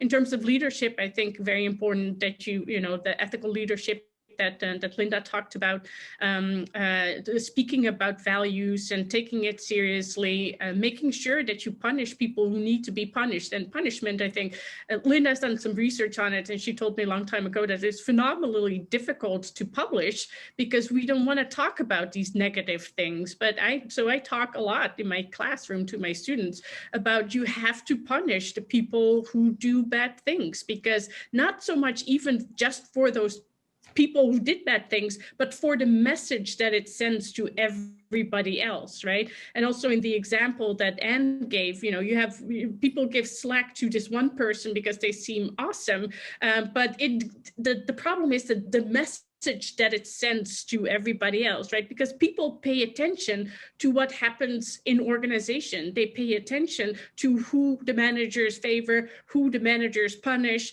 And so, it's a dirty thing, but you do need to punish the ones that do a bad job and that do not, live up, like that do unethical behavior, obviously. Now, at the same time, that might be tremendously difficult to figure out how, because a lot of the people, like compliance officers we spoke to, she said like 80% of people you have to punish will remain in your organization. And so, and then they have to work again with the people that know that they did something bad. So how to recuperate after a punishment episode, I'm not sure that we know a lot about that yet. So it's definitely a sort of a difficult, challenging thing. But those would be the things that I think are most important. Also, can I add a couple of things? Yes, I just wanted to say some language, but yes, Linda, go. So, so a couple of things to add to what Niki said. So I think on the positive side of performance management systems, we forget. So we tend to focus on, bottom line outcomes, how many widgets did you sell or whatever, or how quickly did you do your work, or how many people did you see, or whatever it is. Not the means, right? Not how did you do it? What kind of relationships did you build? And so I talk about having ethical goals as well as those other goals. And I think it is very possible to design a performance management system that has that. It's not as straightforward. You have to think more, but there are companies that have done it actually quite successfully. And then I actually did a study with a former doctoral student. It was her dissertation, where we looked at punishment and outcomes. And I've actually noticed that people respond better if you talk about discipline than punishment. But but what we found was that, and I like to talk about this, a lot of people in the audience are probably parents or going to be parents. You have to discipline people. You have to discipline your children, right? I mean, you'd be a terrible parent if you didn't. And as a manager, you have to discipline people too, because they go off track and they need help, right? And so this is a way of making them aware that they've done something wrong, especially if they recognize that they were breaking a rule or whatever. And you talk to them, you treat them fairly. So this was very much a fairness perspective on this. And what we found was that if the person perceived the discipline to be fair, so it was similar to what others would have received in the same situation, it wasn't arbitrary, it was a punishment fit the crime, that sort of thing. It wasn't super harsh, it fit the crime, then their performance actually improved. And they went on to, they have the opportunity to become a better employee. So I think it's a really important part of it. And then another thing that I think is interesting is on the formal side is formal decision-making processes that you can integrate into what the organization does. So, for example, we now assume that there are going to be environmental impact. Environmental impact is going to be part of the considerations when we're doing certain kinds of things, when we're building something or developing something. And that wasn't always the case, but now we have to look at the potential harms that we might be imposing on a community when we're doing those things. So you can incorporate in your formal processes these sorts of ethical considerations. But when we talk about the informal side, the language, it goes back to some of Anne's work and a little bit of work I've done on framing as well. The language people, if it's comfortable in the organization to actually say the word ethics. There are business organizations, there's a term, there was an article written many, many years ago on moral muteness in organizations, in business especially, that, people look at you funny, if you're raising ethical issues. That needs to change if you want to have good outcomes. Ethics, it needs to be okay to be a person in the group who says, I think that's not consistent with the values that we say we stand for. Such important points, such important points. I want to give Madeline, our student, a chance to ask some questions, but I just also wanted to throw this back to Anne a little bit too. She made a great point in our conversation before the panel started about that discipline can sometimes be just letting people know where the boundaries are. And she said that she had to send an email where she said, this is not what we do. It can be that simple. Just establishing what the norms are within the organization. So as lawyers, we think about, discipline in terms of going to trial and sentencing. That's not necessarily what we're talking about here. We're talking about little cues within the organization. Just like with your children, you're not taking them to trial and sentencing them. You're telling them, eat with a knife and fork. Why? Because that's what we do, and that's the context in some of this. Josephine, I know we want to get to the questions. I would say that really is an informal sanction, right? It's not this, I'm going to report you for doing that. It's just simply saying, these are the norms, let me remind you of them. But I think Linda's point is really well taken. And that is, I think where organizations and law firms and whoever, how they go astray is it's again driven by this bad apple theory. And you're bad, so we're going to severely punish you and kick you out.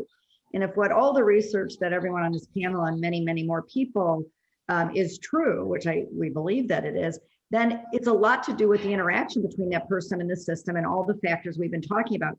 So getting rid of them might make you feel happy and feel like, yay, I've solved the problem. You're just going to be right back in the same situation when a different person is in that exact same. So it's really, I've always thought we should integrate this work more and more with the learning work on learning in organizations. Yes. Because how do we learn? How do you, I don't expect you to be perfect. How do I get you to learn? How do I get our organization to learn? And that might change this kind of punitive focus of organization.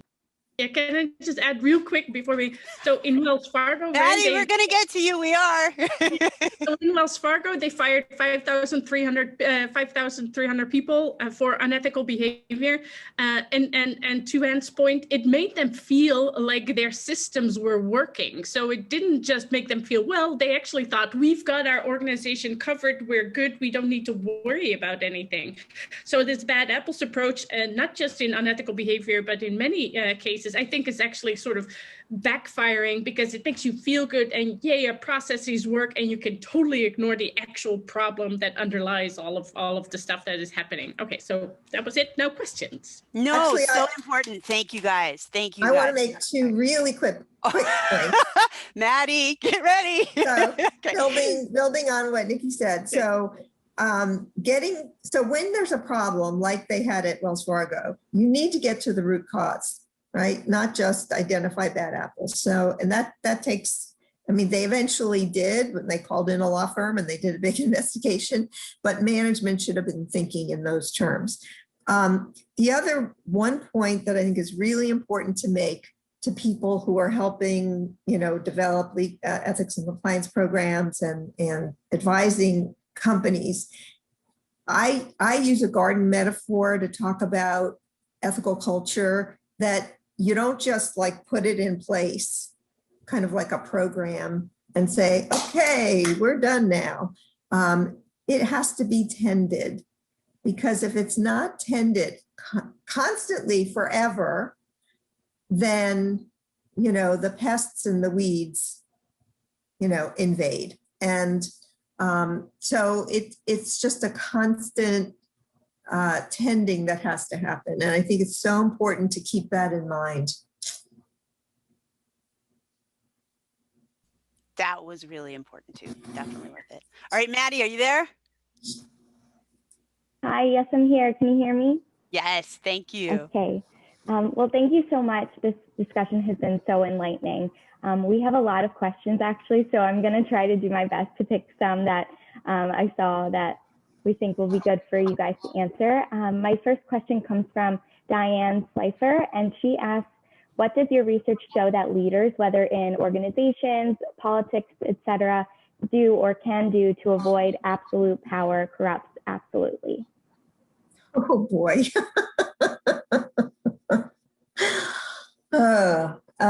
I mean, I think you need to get a political scientist in here. So I've done the research on ethical leadership.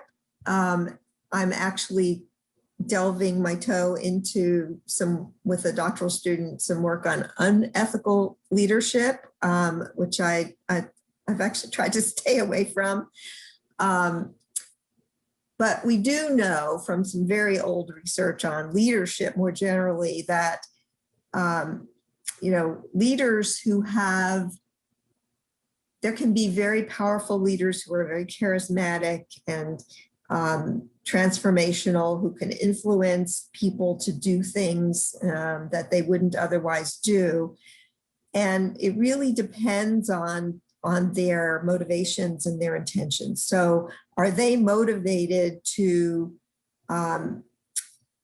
improve things for the group, for other people? Are they motivated altruistically, or are they sort of in it for themselves, for their own power? And those are not considered to be ethical leaders or good leaders, or so they can be effective at getting people to do things, but that's not the kind of leader that we want. And I think it's something that organizations need to be on the lookout for, because we sometimes end up with people like that at the top of organizations. And I always, ask, how is it that that's possible? I've asked ethics and compliance officers many times, how is it that we end up with abusive managers and leaders in organizations, and how do they move up in the organization? And one of the things that they always seem to say back to me is they're good at kind of kissing up, right? So the people above them may not know how bad it is for the people below them. So I'm a big fan of 360-degree feedback and getting input from people who work for those people. And that can give you a lot of information about whether that's the kind of person that ought to be in a power position in the organization. I don't know if that helps, but it kind of drawing on what I know from the broader literature on leadership.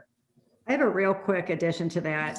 I was working with our provost on hiring somebody for a position, and there's one person that really wanted this. This person always puts their name in the hat for a leadership position. And I said, yeah, that makes me nervous, because especially for academic, like who really wants to take on administrative leadership?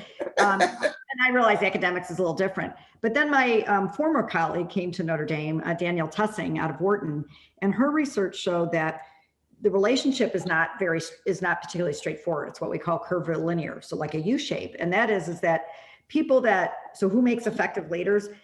It's not people that don't at all want to. They're like, no, please, never me. But it's also, to my point, it's not people that really, really want it. So it's, if you desire power for power's sake, which is to me the people on the end of that curve, that's those people you probably want to avoid to put in leadership. It's people that are like, I'll do this.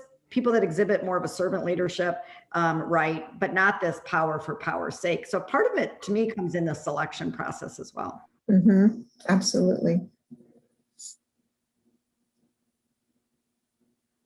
All right, guys, I want to make sure that we end in good time to give people a break before the next session, which will be actually Dr. Gentilly speaking to us about giving voice to values and very other important things. But I want to say thank you, thank you, thank you. You guys have been amazing, and you got up early. You came to come talk to us. And I think that you guys are talking about such important things. And we as lawyers, we as business people need to think about these things, need to know that these things are more complicated than they seem on the surface, need to know that they take work, need to know that we need to be aware of them in crafting all kinds of rules and policies, but also in how those policies and those rules and those other pieces of the culture are really implemented. And so you've given us so much to think about, so much to talk about, and we are so grateful. So thank you again. You're welcome. Thank you. Thanks for inviting us. Thanks so much. All right.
Good morning, everybody.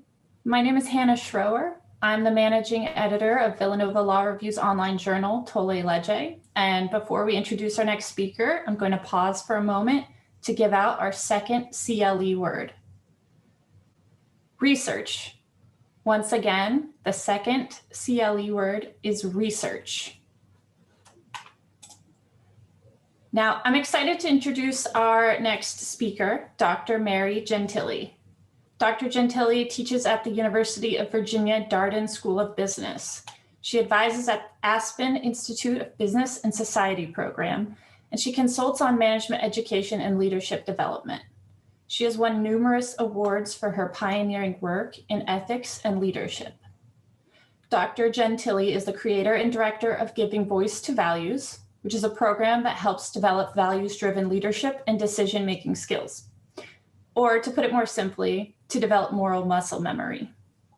Dr. Gentilly's program has been implemented in nearly 1,000 business schools and organizations globally, and we can't wait to share her insights on this field with you.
Good morning.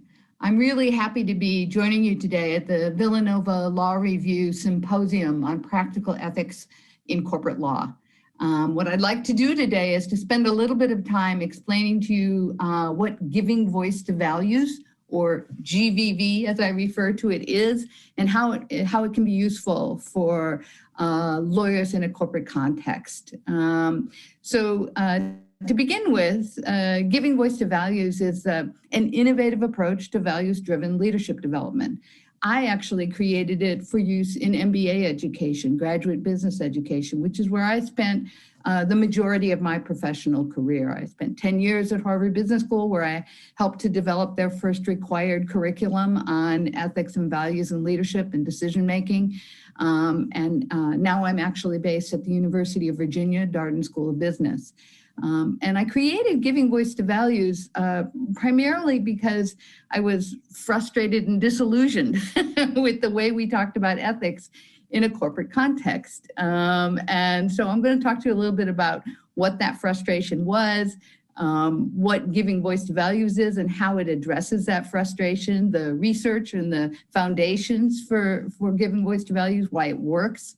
And then maybe at the end, if we have time, I'll just suggest a few things about the implications of GVV for lawyers in a corporate context. What I'll say just at the beginning about that, though, is that law is a business. And what Giving Voice to Values is about is actually enabling people to be able to more effectively, more confidently, more naturally, and hopefully more successfully voice and enact their values in an organizational context. Many of the ethical issues you will address in your careers will be less about the nuances of legal ethics. Those will come up, but those are the kinds of things that you are studying and spending a good bit of time on in law schools, understanding the implications, the limits of the law and what the law allows. But what Giving Voice to Values is about is actually helping you deal with some of the corporate and organizational pressures, really the social context pressures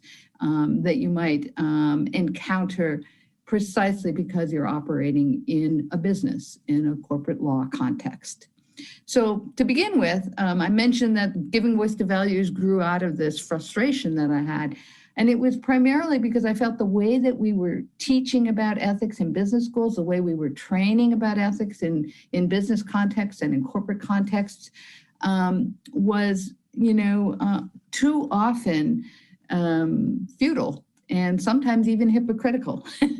And I felt this way because we approached ethics as if it was entirely a cognitive issue, as if it was entirely about giving you some intellectual framework, some black box analysis where you would put the data in one side and then the ethical answer would come out the other end, and then we were done, right? And in the box, there might be philosophy, there might be law, there may be regulatory constraints, etc.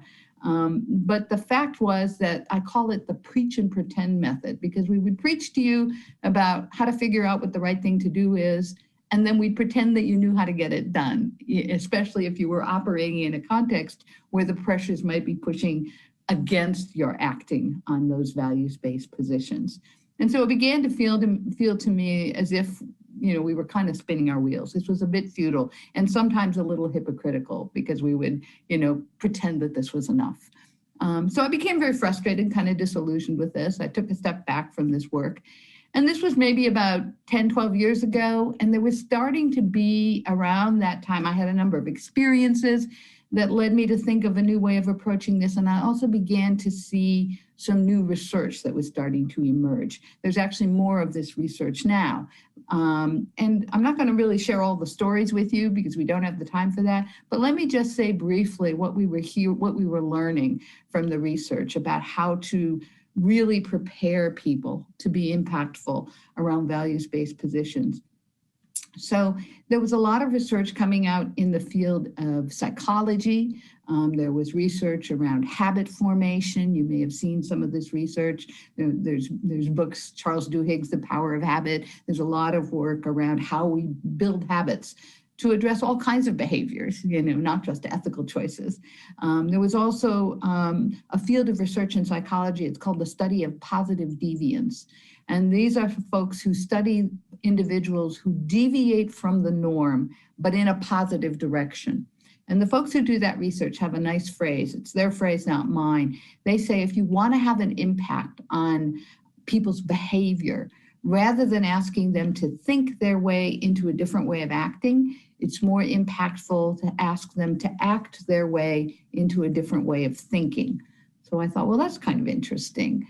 And then there's increasingly research in the field of cognitive neurosciences. You've probably seen some of the popularizations of this work, but there's work around establishing the concept of brain plasticity, that our brains can grow and develop and change.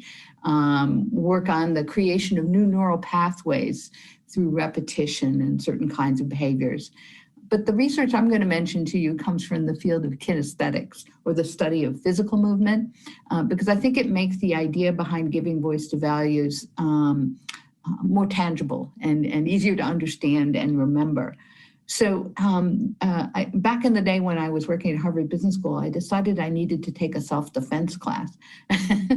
I don't know if they're related, but anyways, I looked around Boston. There were a lot of these classes, and most of them just taught you the same thing, the physical moves, whether it's fist to bridge of nose or heel to instep or knee to groin, and you'd practice these moves in the air.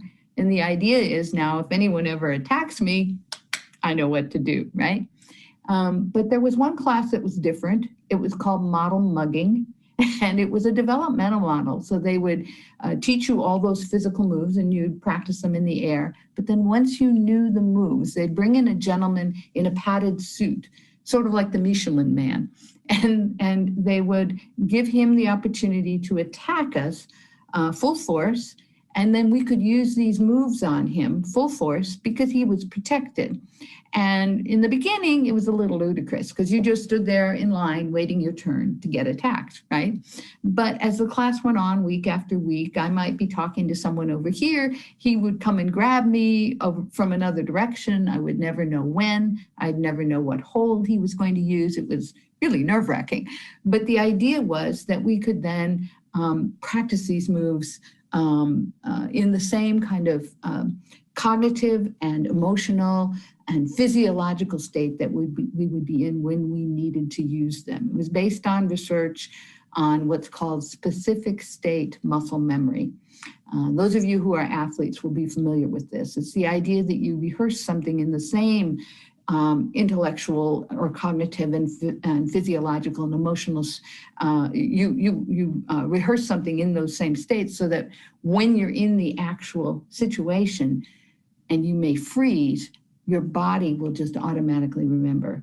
So the tennis pro will practice her serve over and over before she goes to tournament so that when she's there under all that stress, her body just naturally assumes the proper form.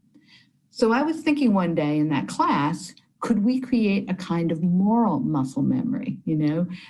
Could we create a default behavior, a default to voice, but not just to speaking up? You know, they talk a lot these days about speak up cultures. This is not just about speaking up, you know, speaking truth to power. It's actually about informed voice. Because one of the things that I was learning from talking to many, many people and collecting, you know, many, many stories, hundreds of stories of people who encountered values conflicts. One of the things I was learning is that often when people were effective at dealing with these, it was less a matter of, you know, blowing a whistle, which is often very costly and difficult. It was less a matter of, you know, shaking their fist and speaking truth to power. It was often more strategic. It was more tactical. They would use the same skills for communications and influence and negotiations and problem definition and reframing that you're already learning to use, especially as lawyers. But they would use those same skills to promote a values-driven position. Sometimes it seems that when we encounter values conflicts, we sort of dumb ourselves down. We suddenly think, oh, this is a defining moment, a test of moral character. I need to fall on my sword, you know?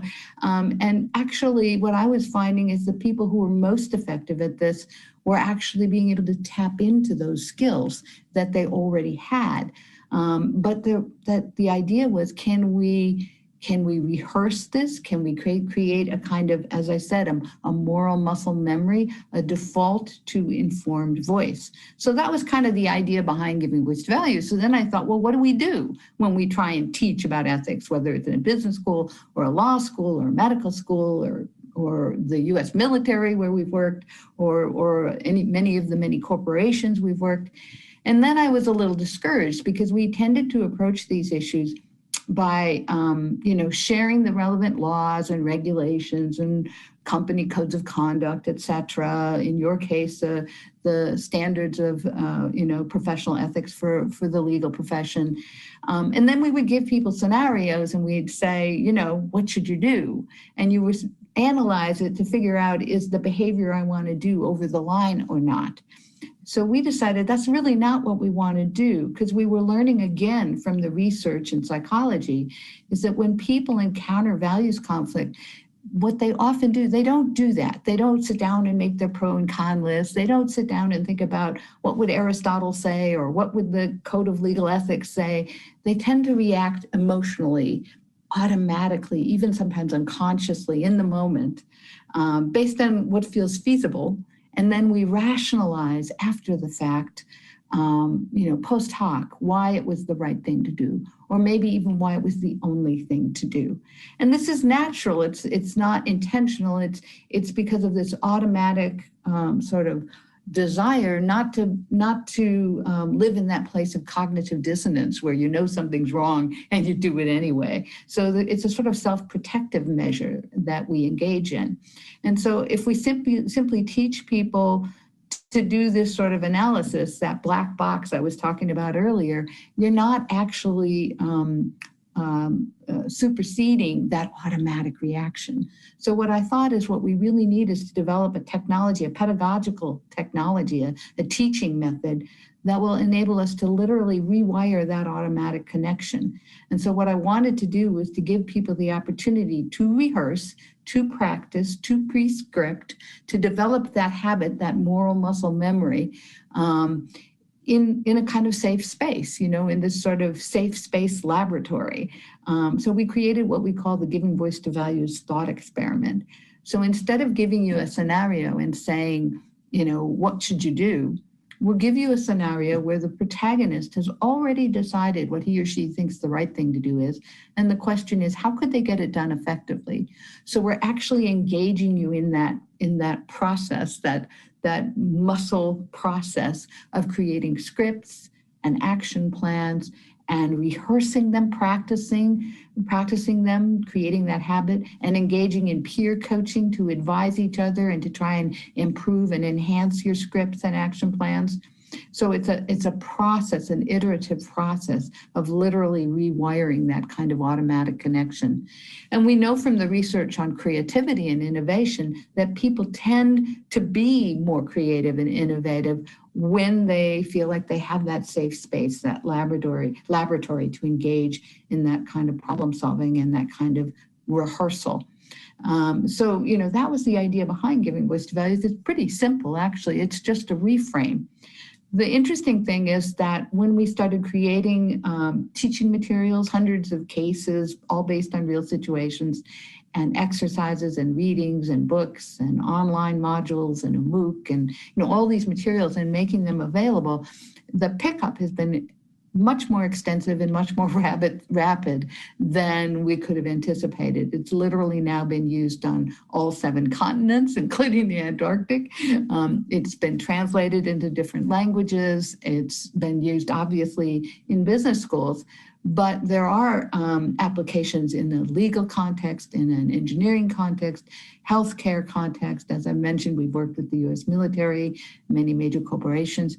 So the focus on action and the focus on actually enabling people to feel empowered to act on their values has been quite attractive. I think the idea of framing ethics as if it's thou shalt not, as if it's a constraint on action, is not always that attractive, particularly to people who, you know, have professional aspirations, who have ambition. So what giving voice to values does is it sort of reverses that. It frames values-driven action and values-driven leadership as about can do, as about getting something done, as about acting in a way that is consistent with who I am and who I want to be. So, you know, as I said, it's really a reframe. And so I'm going to conclude by explaining that giving voice to values is really based on 3 reframes, 3 flips. We've reversed what it is we're talking about when we talk about ethics in an organizational context. We've reversed who it is we think we're talking to, and we've reversed how we're having that conversation. So in terms of what it is we're talking about, you know, usually people will say, if you want to talk about ethics, really don't bother to focus on the so-called clear-cut, black and white, right, wrong kinds of questions. Those are easy. It's more impactful to focus on the gray issues, the more complicated ones. And I used to think, yeah, that makes sense. But I've actually changed my mind. Of course, there are a lot of gray issues, and I don't know what the right answer is to most of those questions. But those are questions where intelligent people of goodwill can legitimately disagree. That's why they're gray, right? But there are a lot of issues where most of us, not everybody, but most of us would agree, you know, that's clearly over the line. That's clearly illegal. It's clearly fraudulent. It's clearly abusive. But just because most of us may feel that way doesn't mean that we feel that it's actually possible to act effectively in our organizational and corporate context when we're feeling pressure to go in another direction, especially when we're earlier in our careers and we don't feel like we have the authority or the legitimacy yet or the track record. The idea here is that with giving voice to values, we're going to focus on those more clear-cut issues, the issues where most of us would probably agree that's over the line, because by doing that, we can actually get to the conversation about action and scripting and rehearsal. If we focus on the gray issues, we'll never get past the conversation about how many angels dance on the head of a pin. It'll be this endless kind of conversation. And so what we really want to do is to have that post-decision-making scenario, the thought experiment, where the protagonist already knows what's right and we're focusing on how to get it done and rehearsing that. So that's the reversal of what we're talking about. And our theory is that if we get better at talking about these so-called clear-cut issues, actually we'll get better at talking about the gray issues as well. And also there's a tendency, as we explained when we mentioned that research earlier, there's a tendency to see issues as gray even when they are more clear-cut, because we don't think it's necessarily possible to do anything else. So it's, again, an unconscious sort of self-protective sort of measure. The second flip that we base giving voice to values on is we've reversed who it is we think we're talking to. So we think of the organization as a bell curve. And this is based on some research by Greg Dees and Peter Crampton on ethics and negotiations. So we think of the organization as a bell curve, and we premise that at one tail end of the bell curve are the folks who would self-identify as opportunists. And we would define opportunists as people who would say, I'll do whatever it takes to maximize my self-interest, regardless of values. Now, nobody falls into one of these categories all the time, but these are people who'd say, that's my primary motivation. And at the other tail end of the bell curve are the folks who would self-identify as idealists. And these are the people who would say, I will always try and act on my values, regardless of the impact on my self-interest. What we premise is that the majority of us fall under the bell, and we call them pragmatists. And I put myself there. And we define pragmatists as people who would say, I would like to act on my values, as long as it doesn't put me at a systematic disadvantage. Now, that's not the same as saying, as long as I know I will succeed. It's not the same as saying, as long as I know I'll never pay a price. It simply means I think I have a shot. Now, if you think of your audience that way, I don't think I have the power to change the opportunists. I think they'll always be with us. And I'm not so worried about the idealist, except I would like them to be more skillful, more competent. But we're really focusing on the pragmatists, and we're trying to give them the literal scripts and the action plans and the positive examples and the rehearsal, the practice, the peer coaching, the opportunity to develop that moral muscle memory, to enable them to act in a way that they want to act at their best. So we're not trying to change them, we're trying to enable them to act as they already want to act at their best. And our premise is that if enough of the pragmatists and the idealists get better at this, more skillful and more comfortable and more natural at doing this, it changes the water that the opportunists are swimming in. So the calculus that they do to determine what's in their own self-interest is going to have to shift, because they can't rely on the same levels of silent complicity among everyone else. So that's kind of the shift on who we're talking to. And the final shift of giving voice to values is how we have this conversation, how we develop this capacity. And I've already explained that to you. We do that through asking a new question. Instead of asking what's right, we ask people, how do you get the right thing done? And then we give them the opportunity to pre-script and rehearse. Now, I mentioned that if we had time, I might mention a few of the kinds of tools or insights that we've developed for trying to help people develop that capacity to figure out how can I get the right thing done. So I'm just going to name a few of them really briefly, and you can certainly visit the website, givingvoicetovalues.org, or look at the book or any of the many videos, or contact me and I'd be happy to share some more ideas with you. But there's 7 pillars of giving voice to values. I'm not going to go through all of them right now, but one of the most powerful ones is the concept of self-knowledge and alignment. So as you enter your corporate law career, one of the things to think about is, how am I most effective? How have I been able to successfully persuade others, convince others, influence others around anything, not just ethics, in the past? So to understand what are your best skills and also your own natural tendencies, your comfort level. You know, are you introverted or extroverted? Do you prefer to communicate in writing or verbally? Do you like to argue? Some lawyers do. Or are you somebody who's more interested in being in a learning conversation where you ask questions and draw insights out of them, which might be the case if you were going into certain fields of law. So, you know, think about what your skills are, how you've been effective in the past, and then try to frame the values conflicts in a way that will appeal to the strengths that you have, that will play to your strengths. I used to think you had to be extroverted, you had to be aggressive, you had to be kind of a risk taker to raise values issues. And what I learned from gathering stories is that, sure, some people who acted on their values effectively fit all of those characteristics, but there were other people who were more risk averse, who were more introverted, who also were able to act on their values effectively, but they framed the challenge very differently. Instead of framing it as, you know, a need for moral courage, they framed it as the safer route.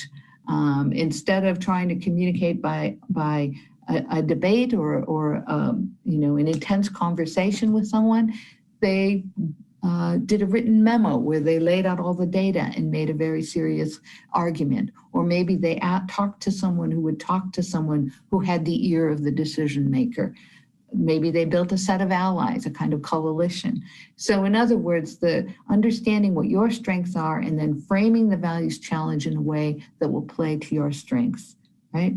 Another tool we've learned is to understand about one of the pillars of giving voice to values is normalization, understanding that values conflicts are normal. They're going to happen all the time in our organizational lives and in our personal lives. It's not exceptional. When we think of them as exceptional, there's often this tendency, it's like a deer in headlight moment, and you just try and just kind of squeeze your eyes shut and do what's easiest and get through it so you can get past it and get back to work. But if you actually understand that values conflict are part of life, and are part of business, they're a part of law, it's something that you can normalize, which brings the emotion down, which allows you to tap into more of those skills and abilities that you already have, rather than seeing this as that, you know, once in a lifetime defining moment kind of challenge. There's many other tools, we call them levers, and we talk about them in the Giving Voice to Values curriculum. But the main thing I want to leave you with today is that there's two things that I would hope you would remember, and then, you know, you can always go deeper. But the first is to remember that at the heart of giving voice to values is this idea that you have more, I want you to feel that you have more choices than you may think you do. To understand that it's not as clear cut that you just have to do this or you will never be able to maintain your job or be successful or have, you know, whatever you're trying to accomplish. To understand, and that's what I learned from interviewing people and finding out the people, some of whom would encounter very similar situations and would find ways to effectively act on their values, and others who just didn't believe they had that option. It wasn't that one group were better, you know, more moral. It's that they actually believed they had more efficacy, that they had more options, more choices. And the second, so that's the first thing I hope you remember. And the second thing I hope you remember is the usefulness of what I call the Gvv Thought Experiment. That when you're in these situations, rather than focusing entirely on what's the right thing to do, obviously you need to decide that, but then think about, what if I wanted to act on my values? How could I get it done effectively? Bring that emotion down. Find some allies, brainstorm, pre-script, try to anticipate the kinds of objections you're going to encounter. We call those the reasons and rationalizations in giving voice to values parlance. We've identified 4 of them that you hear most frequently. Things like it's standard operating procedure, or it's not a big enough deal to worry about, or it's not my responsibility, or yeah, it might be wrong, but I feel loyal to my boss, my colleague, my client. So, you know, those are very commonly heard rationalizations. They're powerful, but they're not bulletproof. And we've actually identified lots of ways to begin to put these rationalizations into play so that you can keep a conversation going. And again, we write about those in the materials. I'm happy to talk to anyone who wants to contact me about how you might begin to respond to some of those. But the trick is to anticipate and rehearse so that these kinds of ways of raising questions come more naturally so you don't freeze in that moment. So again, I hope you'll feel that you have more choices than you thought you did, and I hope you will use the Giving Voice to Values Thought Experiment. Instead of just focusing on what's right, focus on, once you know what's right, how could you get it done effectively, and try and rehearse and practice that. So I hope those are some useful ideas for you. It was a pleasure to be able to share some of Giving Voice to Values with you today. And I hope you enjoy the rest of the symposium. Thank you for the opportunity.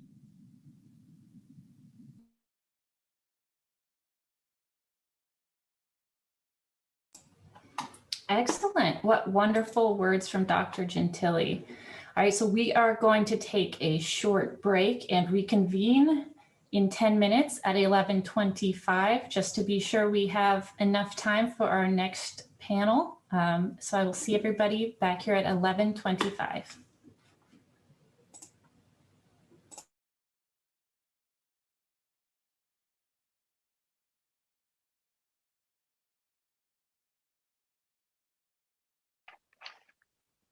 Hello, welcome back and good morning. I'm Shelley Krafka, the Law Review's executive editor, and I have the pleasure of introducing today's final panel. The theme for the final panel discussion is how behavioral ethics manifests in the corporate real world, the practitioner perspective. We're excited to welcome 4 practitioners to the conversation to share their subject matter expertise. The panel includes Brian H. Benjet, partner at DLA Piper and adjunct professor of corporate compliance at Villanova Law. Precious Murchison-Gittins, the senior director of compliance investigations at Fresenius Medical Care North America. Lawrence Oliver II, chief counsel in the investigations office of the general counsel at the Boeing Company. And Nancy Peterson, senior vice president and deputy general counsel and chief compliance officer at Allied Universal Security Services, where she's responsible for overseeing contract management, compliance, and internal audit functions. The panel will be moderated by Professor Doris Brogan, professor of law and Harold Ruschelein leadership chair at the Villanova University Charles Widger School of Law. I will now pause to give out the third CLE word, perspective. Again, the third CLE word is perspective. Now please join me in welcoming our practitioner panel. Well, good morning. I was going to say good afternoon because it's Zoom world and nobody knows what time it is or what day it is, but it's today and the time is now. So we have a lot of folks that have a lot to talk about in the prep for this. We could have spent the whole symposium talking to these 4 folks and have had much to say. But I'd like to sort of bring to the front, this morning's discussions focused on how people behave in terms of ethics in the workplace and explored some empirical research done by scholars on this. What I'd like to do is kick this panel off by exploring a little bit about what compliance structure looks like in the real world in your own organizations. And I propose to start with Nancy Peterson and Precious to sort of kick us off, and then move to Brian and Lawrence to kind of give the view. In Lawrence's place, we're doing the investigation, so this is what it looks like on the other end, and Brian from the outside, general counsel, who comes in sometimes with, I guess, your hands over your ears or over your eyes, like, oh my gosh, what do we do with this? So Nancy, why don't you kick us off?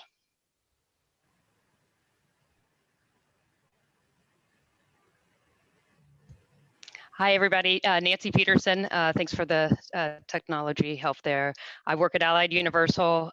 We have 265,000 employees, about a $9.5 billion company with about 50,000 client locations across the globe. So we've got a large organization. So, one of the things I would say when we talk about compliance and ethics is, what is your structure and what works on the front end? And then I think Lawrence and Brian are going to talk about the, kind of some of the things on the back end. But I think where I come in my perspective from my experience of the organization, which I've been at since 2005, is that we've been in a growth mode as an organization and purchased probably about 60 companies or so and continue to grow.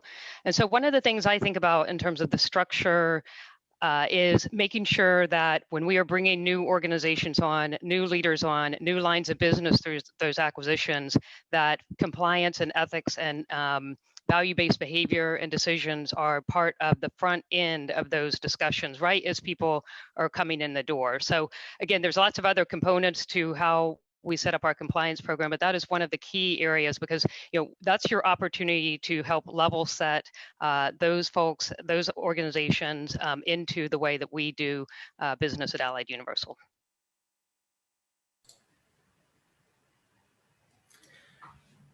So Doris, I work in the healthcare industry. I work for a really large, complex, vertically integrated company. We just help people who are living with kidney disease. And from my perspective, compliance really drives innovation. So you get to see all sorts of things, especially when you're growing like we are. And we have everything from dialysis clinics to pharmaceuticals. I work in the company's compliance department. I report to the chief compliance officer, who reports to our CEO. And the corporate governance of our company, the executive management, is responsible for establishing our compliance program and is ultimately responsible for oversight of the compliance program. The chief compliance officer and her team, which includes me, the compliance function, really has day-to-day management, implementation, and oversight of our program. Lawrence, what does it look like when you come in and the mess has happened? Well, I'll start. Or not. That never happens at Boeing, right? Yeah, I'll start with this. So my job, my role was created out of a mess about 18 years ago. Boeing had a few lapses that made national news. Some involved inappropriate employment discussions with an Air Force official who was still overseeing Boeing contracts. That's a criminal act. There was also evidence that we were in inappropriate possession of third-party information. So all those things led to the creation of my job, which is to oversee legal investigations. And when I came in, a big emphasis, we talk about lessons learned, was to make sure that we are not in possession of a third party's proprietary information or trade secret information without authorization. And so that lesson became, a backdrop to, a lot of what my job at least was focused on in the first couple of years. Because Boeing is a big defense contractor as well as a commercial airplane manufacturer, we're in possession of all types of third-party information, most of which is authorized and properly negotiated and dealing with subcontractors. But we have these same people can be competitors. So on one program, you might have information that you can have. On the other hand, you may have information from the same person or entity that you shouldn't have. So those things all flow back into the lessons learned. We make them part of our code of conduct. We talked about, I heard the prior discussion, Dr. Trevino talked about code of conduct and whether it can be just like wallpaper. Well, it can if that's the way it's treated. But our lessons have been kind of dwindled down to a half a page.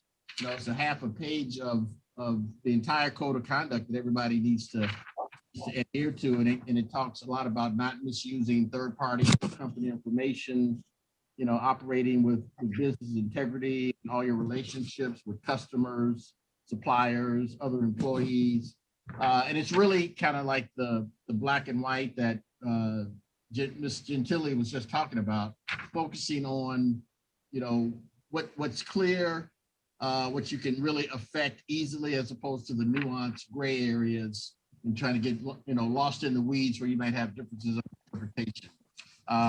If you've been following the news, last year was a big year for Boeing. We had the 737 MAX crashes that led to a lot of investigations. And without going into any real detail, you can certainly be assured that there are a lot of lessons that are coming out of all of that are, in real time being folded back into our ethics and compliance program. So it's a constant evolution. There's nothing like a lesson learned when it's your lesson.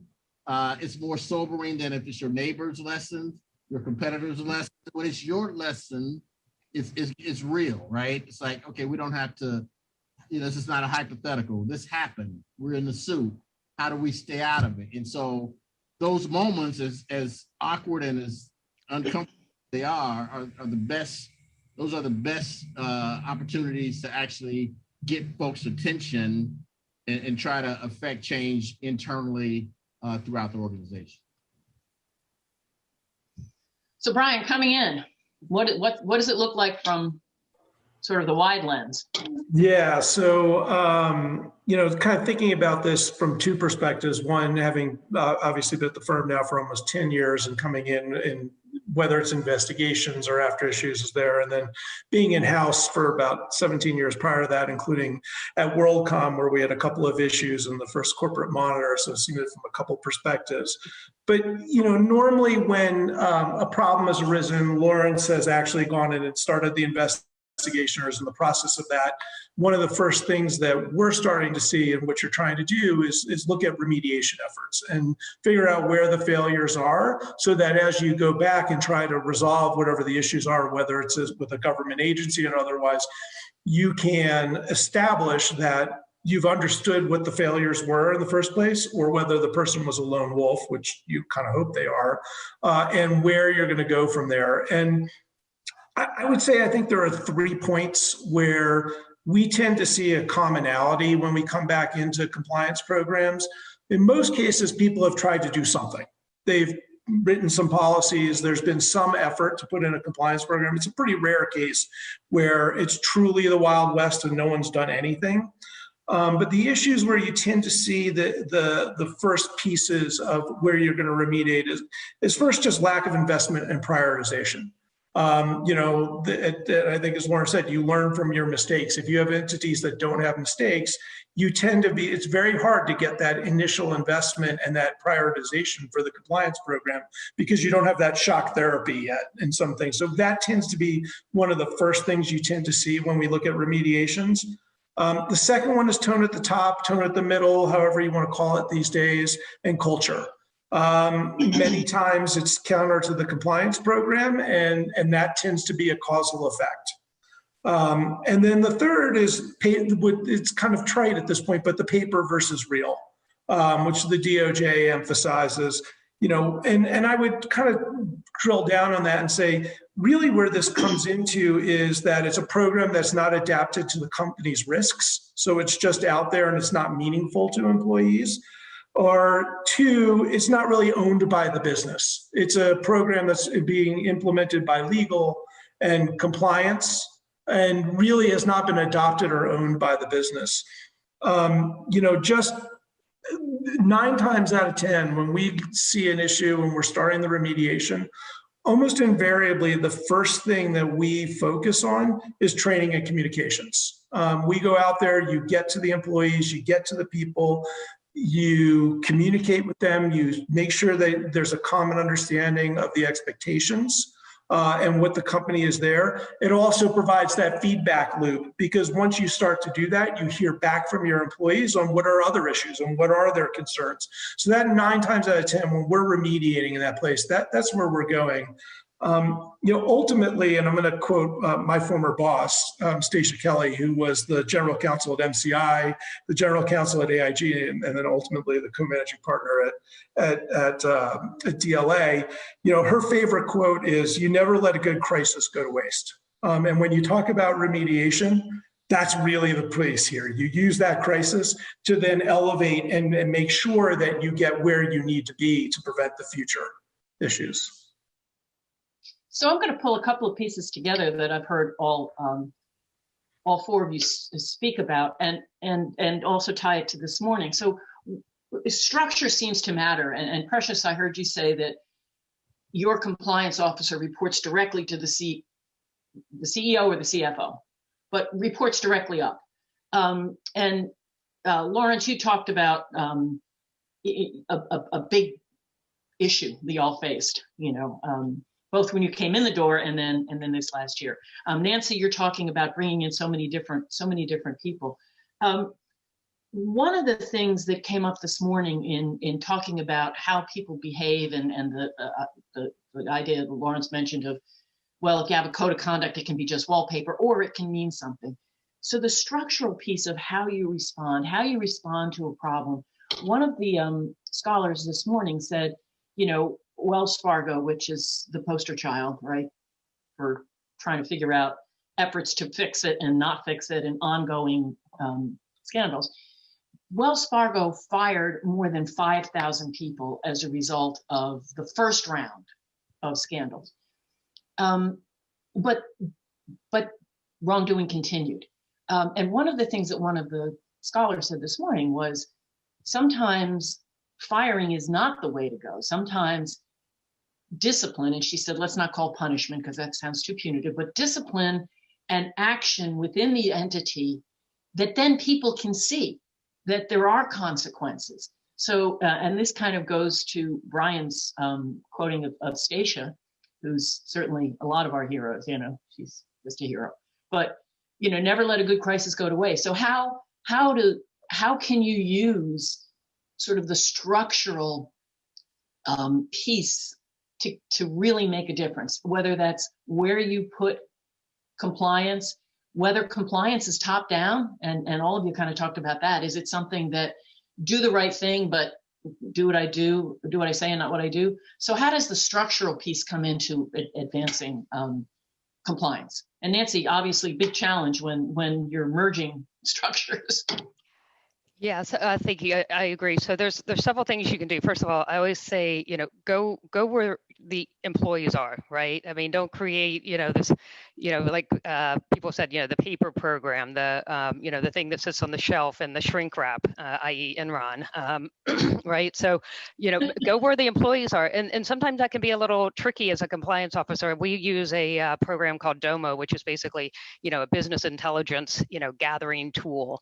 And so, I had to learn how to, work with IT and put a, what we call a DOMO card together to, share certain data points. And so, but if I had created some, Excel or, something else over here, no one's looking at that, right? So you want to go where your employees are and understand what's going to help them move their levers. And then, related to that, make it part of the SOP, standard operating procedure, so that, there's certainly value in, having a compliance week or, compliance focus on getting certain trainings updated. But, if you're in a training, on contracts, maybe start mentioning confidential, information and how that's, our duty to protect that and a third party. So weave it into conversations so it's not seen as separate, but it's seen as, again, the behaviors of the organization in what they're doing as a business unit. I think one fundamental question to ask, when evaluating the effectiveness of a compliance program is how well designed is the program? And that's really going to help you figure out whether or not the business is going to own it, whether it's going to work as a practical matter. And in determining the design of the program, you really want to look at the company's risk profile, and the company needs to do an underlying risk assessment. That is to identify the risks of misconduct that are likely to occur in that particular business based on the business lines, based on the complex regulatory scheme, based on lessons learned, based on data. And so doing that underlying risk assessment is going to help the company design and tailor a compliance program to those risks. The methodology of coming up with that risk profile is risk management. And so having a risk-based compliance program that's designed to address those risks is going to really help make the program more effective. Right, and not one and done, right? You have to keep doing it. So I think somebody said earlier in the day, this is it's a garden. You got to keep tending to it, and yeah, I mean it's you got to have that mentality as well. It's living. So you're doing periodic risk assessments, and the compliance program is evolving over time. Yeah, and I would add too, we hear a lot about, tone at the top.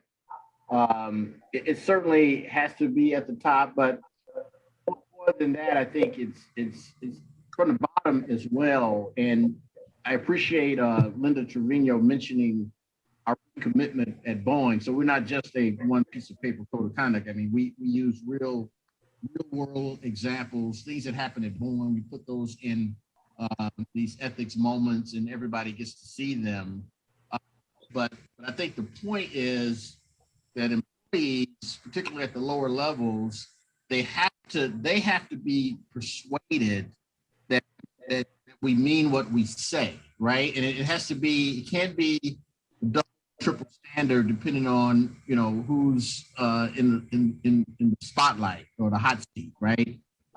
Folks are paying attention, right? And if somebody at a higher level gets a slap on the wrist or a pass for doing something that would result in more severe punishment at lower levels, employees they're paying attention. So you have to demonstrate your sincerity and your commitment to the process. And when it lands on somebody at a higher, more visible level, you have to let the chips fall as they would with anyone else. And folks, they take note of that, and they will feel better about their environment. They'll feel better about raising concerns, making complaints. Obviously, we allow anonymous complaints. We would love for people to identify so that we can engage them. And that's a real measure, I think, of the health of an organization, is how many people are willing to go on record as making a complaint, knowing that there will be no retaliation concerns, right? That's the ultimate, I think that's the ultimate kind of litmus test of the health of compliance. Will folks come forward and identify themselves, knowing that they will be supported, throughout and not retaliated? Yeah, I guess I would add. I'm a really big believer in shared ownership and not creating a silo of compliance and legal in one vertical and everybody else over there. We advised Avon on redesigning their compliance program after their FCPA issues. And one of the things we really worked hard with them was how to integrate the business, not only just receiving, here's the compliance program, but in designing and building and testing the compliance program. And that was partially through governance, creating governance committees, creating processes where before a new gift and entertainment approval system was rolled out, there was buy-in and there was testing from the business. And so from a structure perspective, you can create it through governance structures, that shared ownership, but it's also some of the day-to-day. And I really do think giving the business a voice so that it's not, and I know, the folks on the panel have been in-house, and I was in-house hearing, legal's making us do it and it makes no sense, doesn't come into play. So I'm just a huge believer from a structure perspective, creating the specific governance structures where there's shared ownership with the business. Well, that sort of gets us to where I wanted to go next, because all of you have had experience with this, and there's, a quote from some of the behavioral ethics research: people cheat. And what was interesting but apparent is people cheat, good people cheat, bad people cheat a lot. People cheat more than they should, but less than they can. That was the quote. People tend to cheat, and they tend to cheat more than they could, but less than they can. So good people behave unethically, and we're sort of getting to this, like, why do people cheat? Why do people in organizations cheat? And by cheat, it can be anything from using proprietary information that's not theirs to use, to embezzling, to taking home legal pads back when we used to write, to violating policies about whether or not you let a vendor buy you lunch. Like, what makes people cheat, and how can that help us figure out how to address cheating? So what's your experience? Lawrence, probably you came in and you come in and have to deal with what's happened and why people did what they did. Why did they do what they did? Well, I mean, it's obviously a lot of different reasons. I'll try to maybe consolidate a little bit.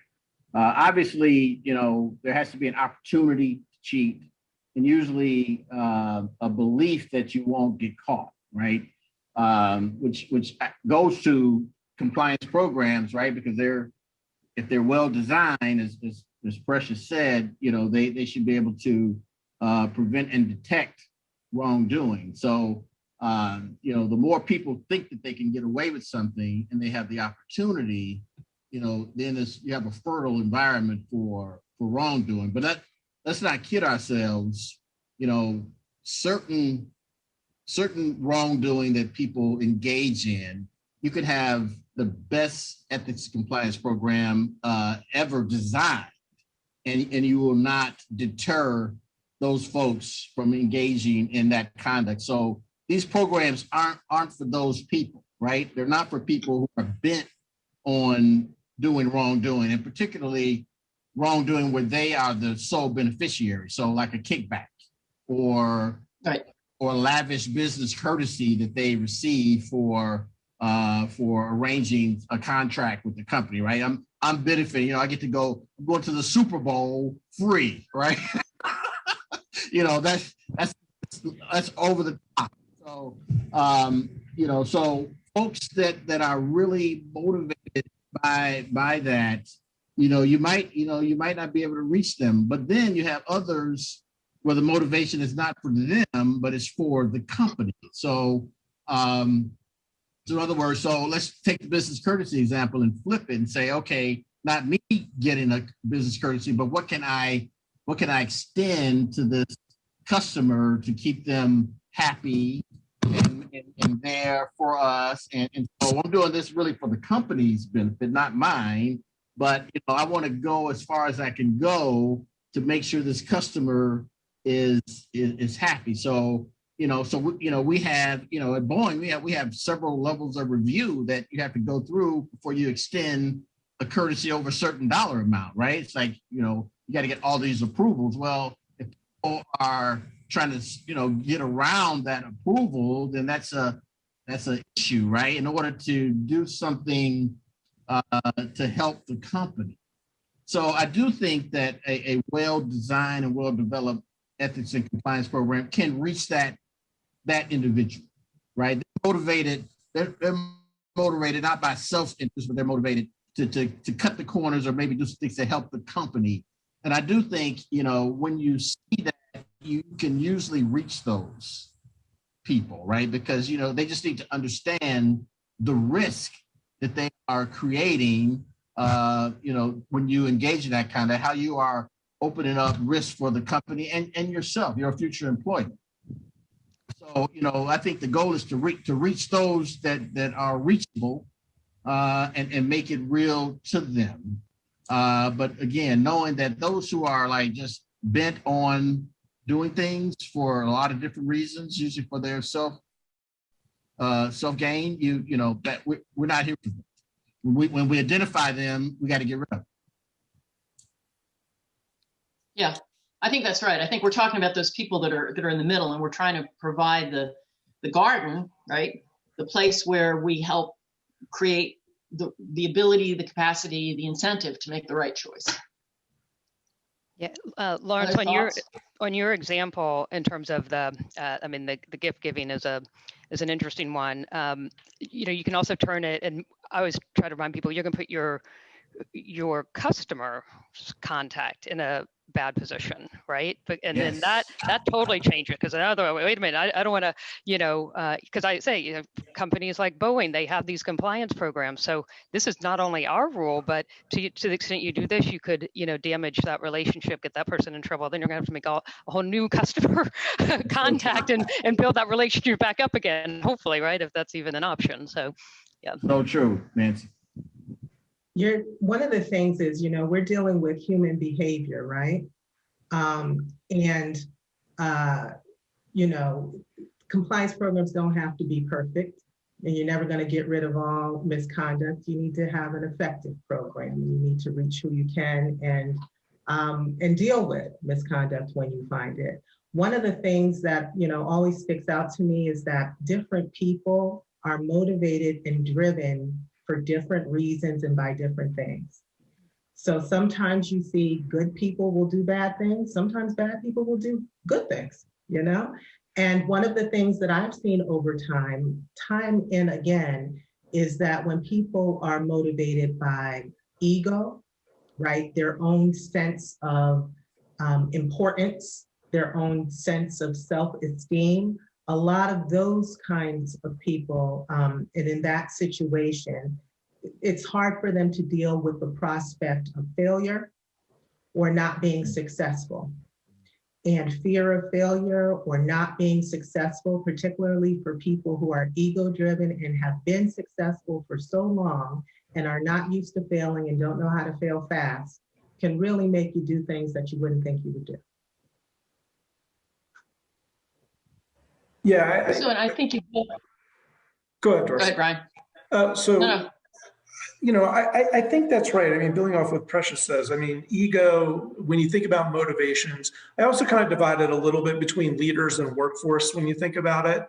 But ego, greed, when you think about the ego greed component, you think about, like, I showed in my Villanova class every year, the HBO documentary on Theranos and Elizabeth Holmes. You think about the and the black turtleneck and everything. You think about the drive and the ego that's there, and all of that then craters down into how you create almost a fake product, but you're able to sell it out into the marketplace like that. But that's at the leader level. But then you think about crimes of opportunity, which I think Lawrence was really talking about, and Nancy was, where you have, maybe a country manager in a far-flung region with a non-integrated business who thinks he's not getting paid enough and has control over bank accounts, has control over vendors, and sees it as a crime of opportunity.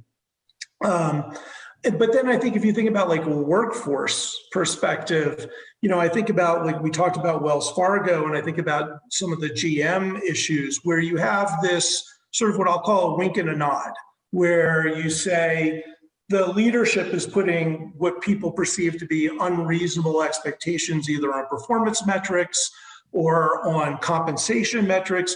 So the messaging that comes down to the workforce is, cut the corners to make it happen, because this is what leadership expects. So there's I think a dichotomy there when you actually think about workforce versus leadership. And then one last example, which is I've seen at WorldCom, Scott Sullivan, who was the CFO, and we committed a little bit of fraud when it turns out at WorldCom, when just a smidge, 11 billion or so. But when we discovered the fraud and we went to Scott Sullivan, the CFO, his reaction wasn't, "Oh gosh, you found it," or "Oh my," whatever. His reaction was to write a white paper saying on how he was right. He thought he was smarter than the entire accounting industry. So the motivations are really different in that sense. But ultimately, I think the basic control, which what people were talking about, is to have that communication into the employee base, to speak to them in the real terms. And look, you're not going to stop bad actors. There's no question intentionality in that sense. But are you making people aware of the guardrails? And are you giving them the opportunity to understand what is wrongful so they can raise their hands in that piece? But I think the motivations are across the board in that sense. Well, and I think, and that's clear from all of what all of you have said and what, again, went on this morning, and at the heart of Dr. Gentilly's work, reframing, and I jotted down reframing, and I think this speaks to what Nancy and Lawrence were talking about with the benefit, let me take my contractor to the Super Bowl, right? To reframe that and say, okay, you're looking at this as advancing the interest of the company, but it could hurt the company. Reframe it. It hurts the company in a different way, or it could hurt, the customer. It could hurt, or it could hurt the the person you're trying to woo, the person you're trying to help. I always think of it and I may be dated in this because, you know, I teach conflict of laws and torts, but the Foreign Corrupt Practices Act, I look at that and I see that as just ripe for why to cheat. So people cheat because they rationalize it, right? And you mentioned it, I think it was Lawrence who said, you know, I'm not getting paid enough. So I cheat because I'm not getting paid enough. It's not fair. So all I'm doing is leveling the playing field. Somebody raised, what do you do about academics and cheating on exams? I was the academic dean for 19 years. And so many times the students would say, you have to cheat because everybody cheats.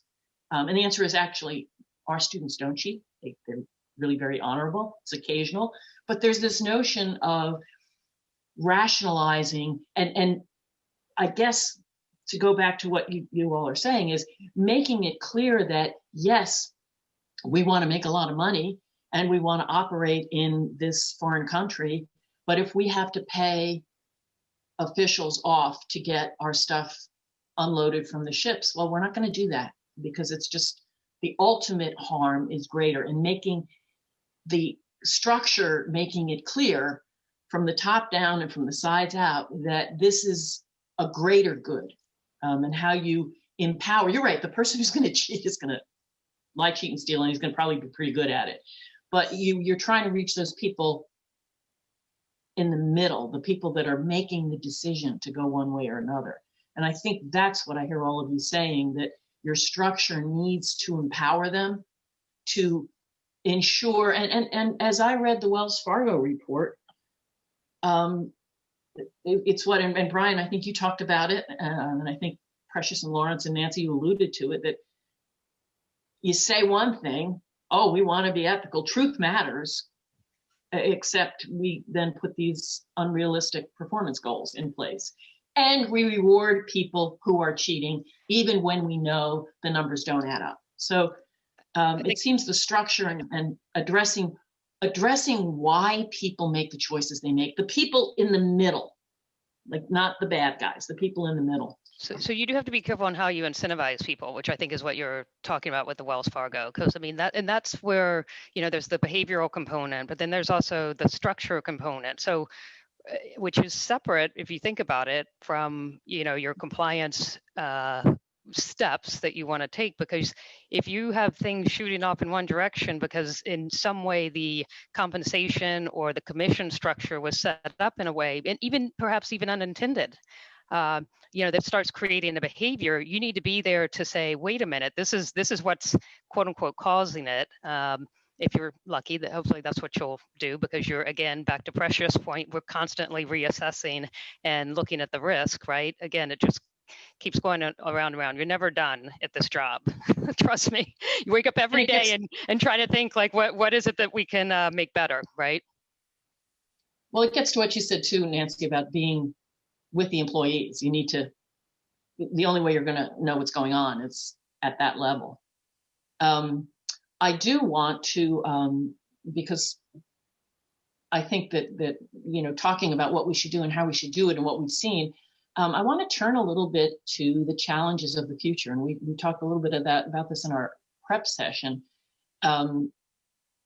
What are the challenges of the future that are going to manifest because of changes? Technology consistently, and has since the printing press, outpaced our ability to manage it, or even sometimes to even imagine where it's going. It provides new and dangerous opportunities for wrongdoing by employees, specific dangers within each of our businesses, and I think, Precious, especially in your business and in biotech is especially an issue. It also presents new methods for employer surveillance and I'm a privacy person, so new ways for me to be horrified by what maybe compliance people want to do to enforce you know, the compliance strategies. Also, you know, changes in individual ethics and how people feel about, they say students, youngsters, not us, but the youngsters of today's students are just so used to there being cameras everywhere in the hallways, in the classrooms. They're just kind of used to it. They assume they're always on camera. So how do these challenges of futures play out. And I'm going to add in one additional point that Precious brought up in our prep session, and that is, you know, the idea of the employer now being deputized by the government in the context of larger enforcement issues. And now you've got this information. So that's a very broad net that I'm throwing out. And I'd like to begin with Precious and Nancy to talk about what they see, and then throw it to Lawrence and Brian to talk about what does the future hold. Yeah, I think this is really a question about how employers use technology to surveil their employees and what they can and can't do. Generally speaking, I think the privacy laws, and I know things differ state to state, but generally speaking, companies are perfectly capable and can lawfully monitor their employees' activities on company computers, in company spaces, using company digital resources. And so I think there's a real question that arises then for people who are concerned about the privacy of the employee and about the sort of civil liberties, constitutional rights of the employee. Because the fact is that a company can do a lot more by way of surveilling an individual employee than the government can.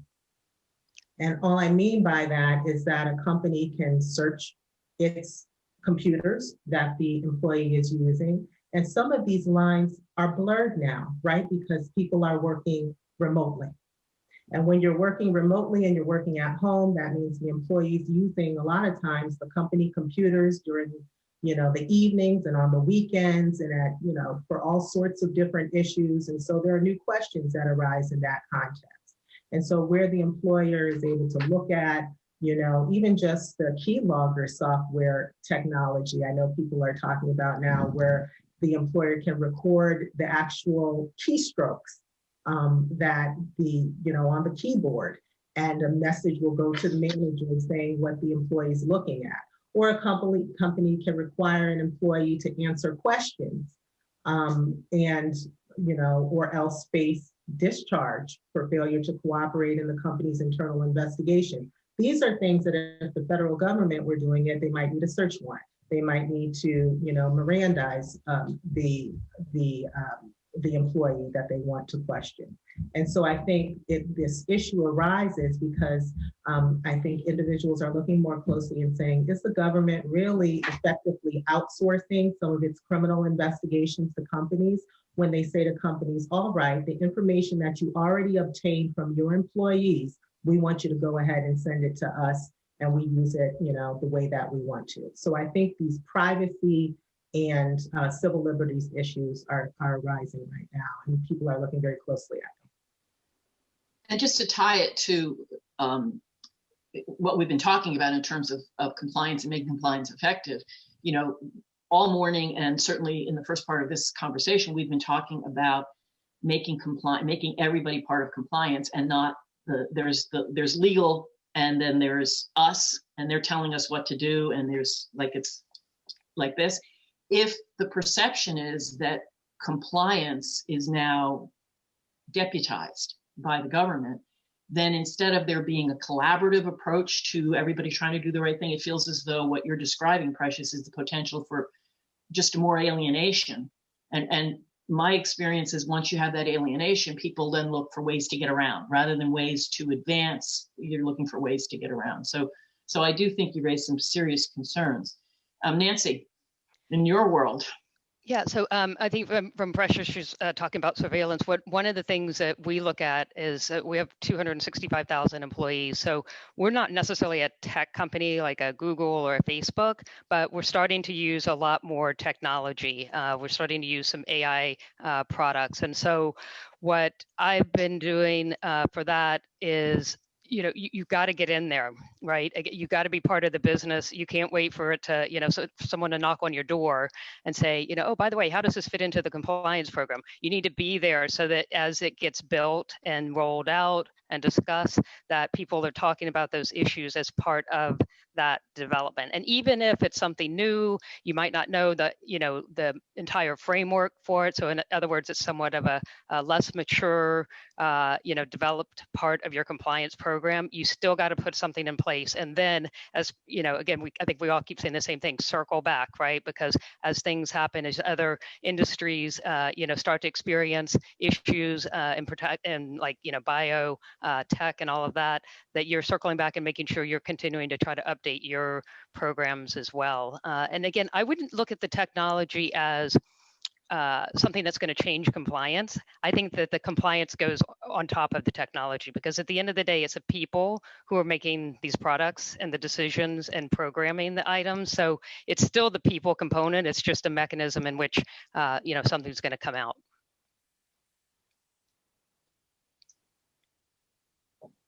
Lawrence, any thoughts on the future? And Boeing's got to be a future-looking company, right? Yes. I mean, we're in the innovation business, right? Particularly in the defense and space side, as well as the commercial airplane side. So, I guess I'll comment from two perspectives. Technological advances that go into the product, right? As part of the product that we are selling. Very valuable, right? Is, intellectual property, trade secret. I mean, we have federal laws have been beefed up to protect against the theft of trade secrets. We often can get federal investigative attention if certain of our intellectual property and trade secrets are stolen internally as well as externally. So, and then you layer on top of that, people of a company of our size, and you don't even have to be our size, but people are changing jobs all the time. People are leaving, they're coming, they're going, and when they do, people tend to think that they have kind of ownership interest in things that they worked on, even though we tell them all the time, you don't own that, that's property, so you can't take it. Just like I said at the top, you can't bring third-party stuff with you when you come to work for us, right? You can't take our stuff when you leave, and so a lot of, we have millions, billions of dollars of things, and we have to protect it. So the notion that we are up in our game in surveillance and trying to put things in place to try to detect those kinds of thefts, I mean, that's real, right? I mean, we can be cut off at our knees if people are just allowed to just take stuff and leave. So we have that balance, right? And then so and that's why we go out of our way to make sure people understand, that when you're using company assets, you could be monitored, right? We remind people of that. There's no surprise, and we adhere to all the international laws where applicable. But people do understand that when they're using company assets, you don't have a right of privacy to that. And then so there's that. And then the other thing is the government investigations, which Precious hit on, and that's real. From an so I do investigations. I'm not compliant. So, I'll be the first to say that, going through somebody's email can be, very fertile ground for relevant evidence, right? I mean, that's no secret, right? In litigation, discovery is all about electronically stored information, right?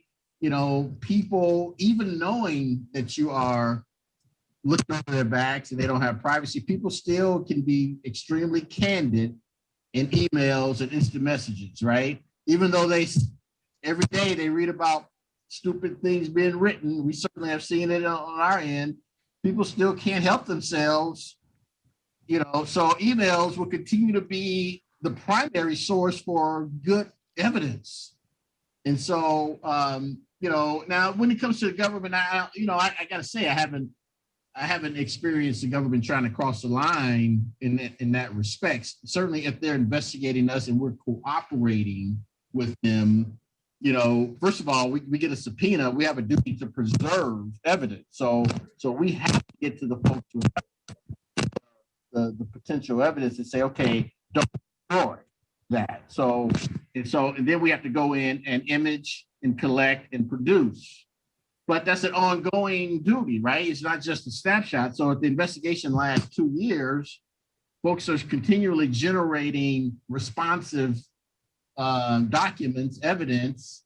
We have to be in a position where we, can get that. And so now by this point, everybody who has this evidence, they already have a document free, so they know we're interested in what they have. But we do have to put in place things to continue to monitor, continue to capture, continue to evaluate, and if responsive, produce. It's just, I don't, I think that's going to be here to stay. But, again, consent is always there. We always remind people, this is not yours, this is ours, and use it accordingly. So Brian, and I agree. And I think what the pandemic has done to us has made us do what, again, privacy folks like me say, that's the problem, is I'm just so grateful to be able to teach my class that I will accept anything, click, click, click, sure, whatever. I just want to be able to teach my class. What keeps you up, Brian? What keeps you up thinking about the future and compliance and clients? What wakes you up at night? There are a couple things. I mean, I not to want to simplify your class, but I think the disparate privacy laws that are coming out, you're going to have Massachusetts and California versus the rest of the country. You've got the EU versus America. And I have to admit, I take kind of an old-fashioned American view of this when I investigate things and that. I think when you think about putting in effective compliance programs and trying to create routine and standardization, the fragmentation, especially in the United States, frankly, at this point, with the lack of a national policy, but more generally, the really differential view of privacy laws from the continental European view to the US, is going to continue to put a strain in how to actually conduct investigations, to monitor.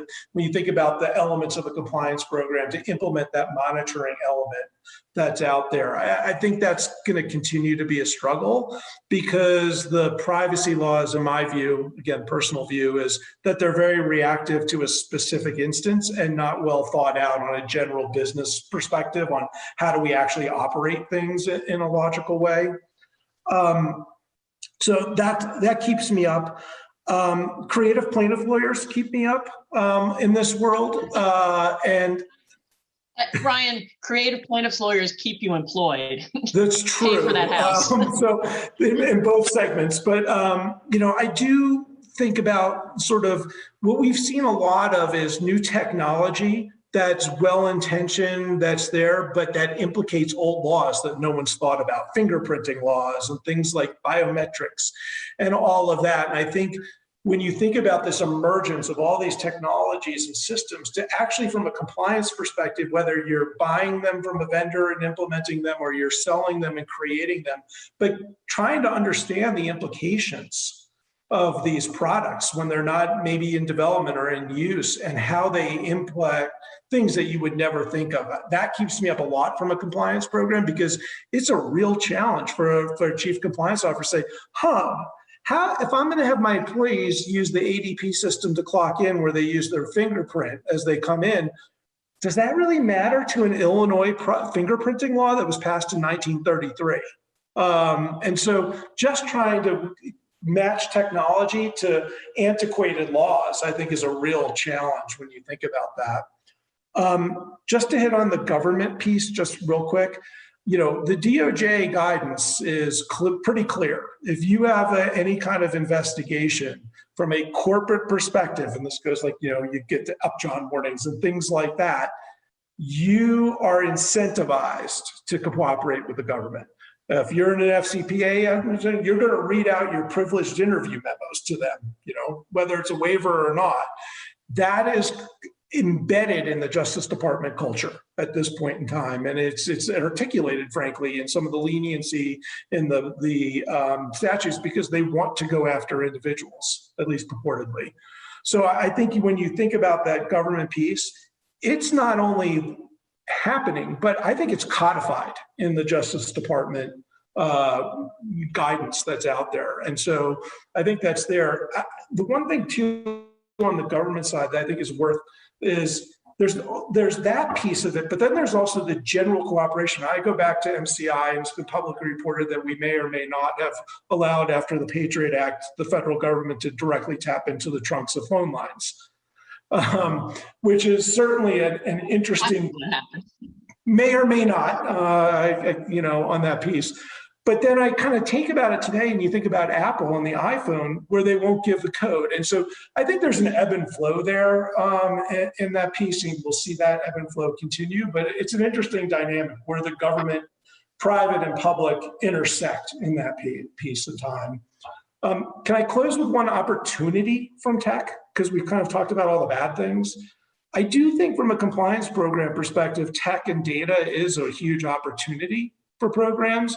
When you think about now the ability to look at maybe T&E spend and analyze it and see trends or vendor spend or things like that, I think compliance programs do have an opportunity with the right resourcing, with the right piece of that, to actually capitalize on the availability of tech and data to better piece, probably the monitoring element of a compliance program. And I don't want to lose sight that tech does provide opportunities to compliance programs as well.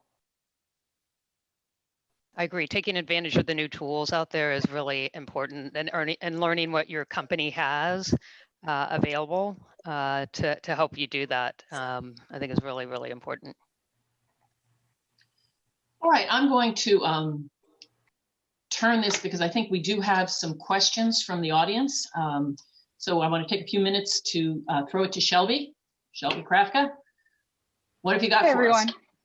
Yes, we have quite a few questions, and thank you all again for being here to discuss with us today. We do have some questions from students, and also an audience member, James Alsman, asks, how often do you recommend a full risk assessment as part of a compliance and ethics program? I guess I can start. It's going to depend on the company. I mean, I think if you have rapid development of the company, whether it's from a product perspective, a geographic perspective, an acquisition perspective, you're going to want to clearly be ahead of the curve as the company changes. So if your company is very dynamic, you're going to want to be routinely doing that based on that. But, you know, I would think generally you're talking about, when I teach clients, I think about it in a circle, right? And it's a continuous circle. You always go back to the risk assessment after the monitoring. But I don't think you want to get more than a couple of years out, even if it's a relatively stable company, to do that, because there are elements, even if you think, well, gee, we didn't buy anything, we didn't go new product, where compensation programs change and things like that. So I wouldn't let it get more than a couple of years out, even in the most stable of environments, would be my view. I think that makes sense. Part of what you're doing with the periodic risk assessments is that you're looking at any significant changes in the business. And so if there's some kind of significant change that's going to impact, like Brian mentioned, a major acquisition, growth in a particular area, changes in the industry, that's going to affect the company's risk profile, then it's probably a good time to look again at doing a really good risk assessment at that time. Yeah, and you also want to, in part of that risk assessment, you want to understand what's going well, so that those things that were set up that are working don't get taken away, you know, or you know, put to the side.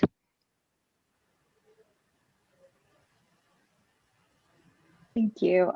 We also have a question from a law review member, Elizabeth Freer, who asks, what is the best way to confront conflicting values? So in situations where companies are merging and the value systems are different, or where clients have differing values, how do you ensure a corporate partnership without compromising on the ethics?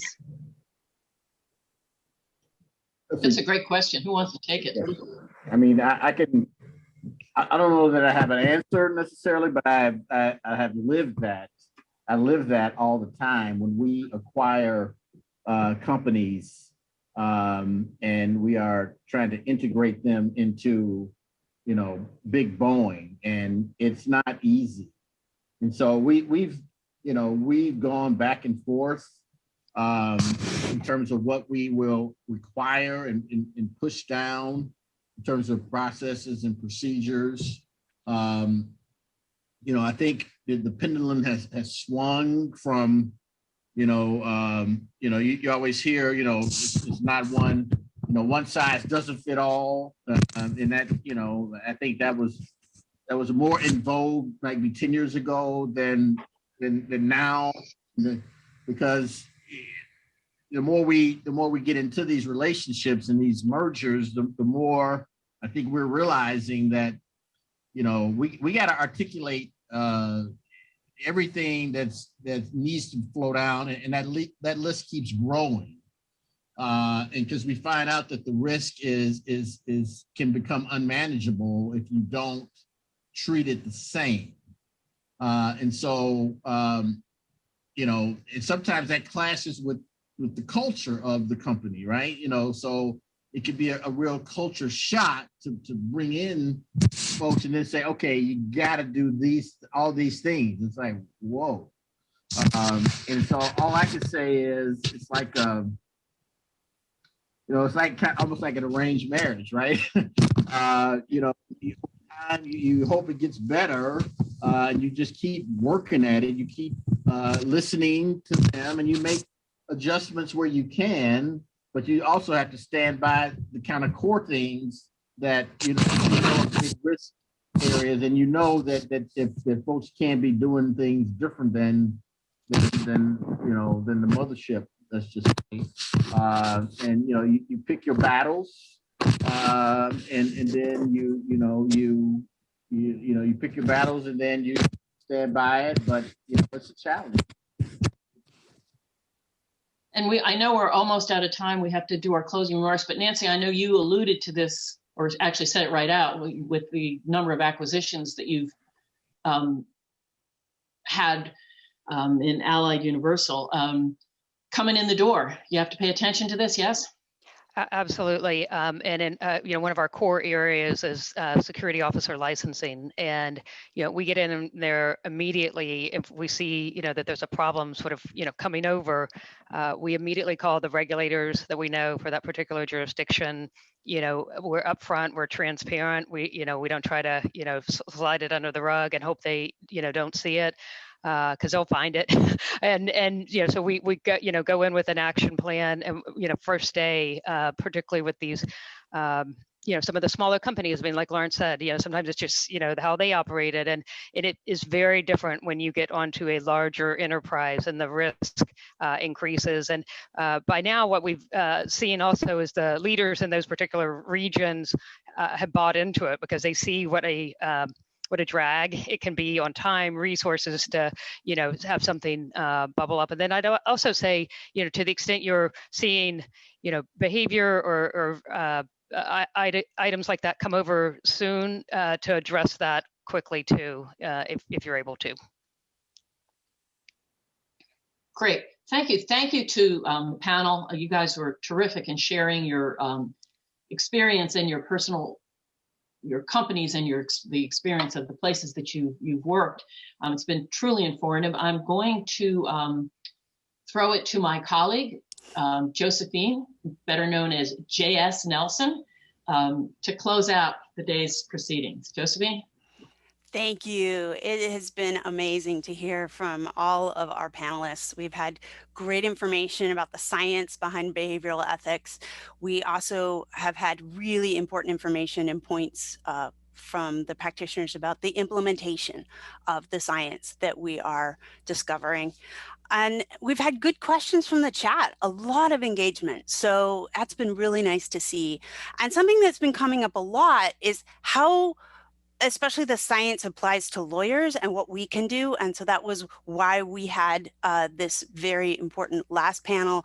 But we as lawyers have a unique relationship with businesses. We either are the business, right? We are law firms. We're either partners in law firms, in the middle of law firms, associates in law firms, otherwise involved in our own business, right?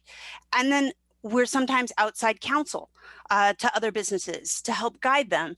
And we make the important point that there's adding value here, adding value being a business term, but obviously a term for lawyers too, because you need to think about how you justify your fees and how you are present in this relationship with your clients, where they may ask you to do highly specific technical things, but you need to understand the whole transaction.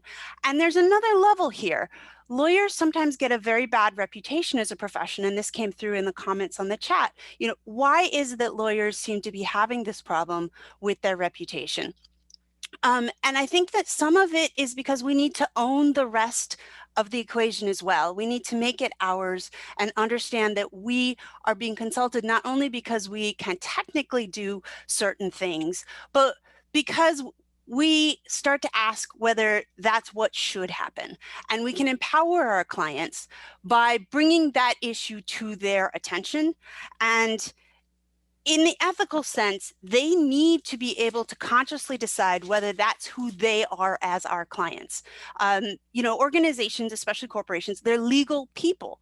What does it mean to be a legal person? They need to decide who that person wants to be and have those conversations as well. And that's something that we can facilitate and that we can help be at the table for as well. And finally, we as lawyers have a role of being in-house. So we have the opportunity to help be the conscience of the organization. And I think that's what you're hearing from some of these extraordinary compliance officers when they're talking about being in the heart of the business, being part of those decisions, owning these issues. And yes, organizations turn to us for legal guidance, but we add value by recognizing strategy as well and being part of the strategic process. Ethics adds directly to the bottom line. There's so much research we could have gone into to talk about that and well establish that. But ethics is really every part of the behavior that we as lawyers are hired to regulate, to monitor, to grow.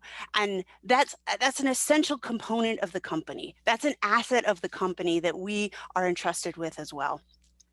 And I think that there's a very important point that Dr. Gentilly made in her remarks, is that we need to believe that we have efficacy. We need to believe that it's worth talking about these points. We need to have the conversation about ethics, that we do make a difference and that we can shape and guide decisions.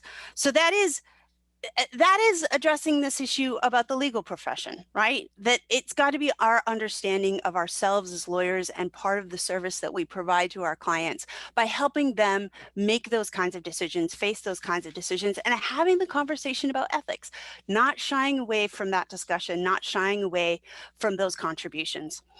And, you know, giving voice to values has a great set of ideas about how we can rehearse and anticipate and otherwise train ourselves to be part of those conversations.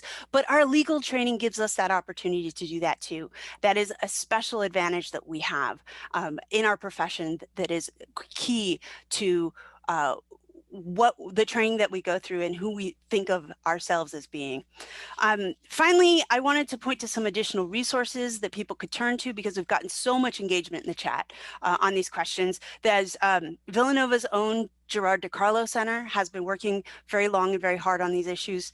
I would also say there's more material available at organizations such as Ethical Systems, which is through New York University's Business School, and I'm also part of that research cooperative with Dr. Trevino, and there's just wonderful material on that site, especially on the science basis of a lot of these conversations. The Ethics and Compliance Initiative is an independent nonprofit trade group that also works with researchers and scientists and is developing a lot of very research-based, fact-based work that we as lawyers can bring into our practice and our counseling of clients. Other resources, I'll just mention my book. It's coming out soon with the Oxford University Press. It's specifically for the public, for professionals, for students, for other people engaged in these ethical questions and concerned about these ethical questions in the workplace. It will be called Business Ethics, What Everyone Needs to Know. It'll be in a very accessible question and answer format. And it covers not only moral philosophy, which we didn't have time for today, but is a very important basis with thousands of years of thinking and contribution to these questions, and the science of behavioral ethics, but also understanding corporations, LLCs, and other legal persons as persons within society. So who are these people going to be? Are they going to be moral people in ethical society? What does that mean? The benefits of acting ethically, the costs of acting unethically. All these things have been studied, quantified, and are important discussions.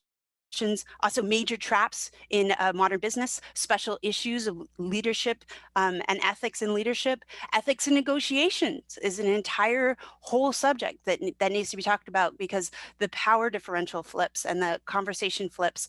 Specific liability questions and whistleblowing, how to institute best practices, and then designing ethical cultures. We talked a little bit about that in our second session, but there's so much more there. And then obviously what to do when ethical culture fails.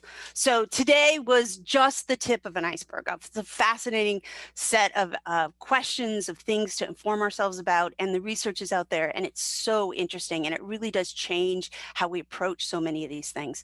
But finally, I want to give a huge closing thank you to all of our marvelous panelists, as well as to Dean Alexander, to Professor Chanenson, to Professor Brogan, to Professor Langto, all these people who made things possible, the amazing staff and technical help who set up everything for us and has helped us make it a success along the way. Much gratitude to the Shachoy family and their gift to the Law Review, which allows us to come to you as a very special annual event. But most of all, I want to specifically recognize the students of Villanova Law Review, but students of the school who had the vision for this event and approached me about the program and how to make the program happen, and who have at every point owned and driven this event. They and other students are actively thinking very much about the ethical climates in which they want to work and in which they want to contribute. And I think, thank you for your interest in these questions, for opening the door to this conversation, and for making this program happen. And I want to say that they are our future. You are our future. We are so very proud of you, and you should be proud of yourselves. And thank you.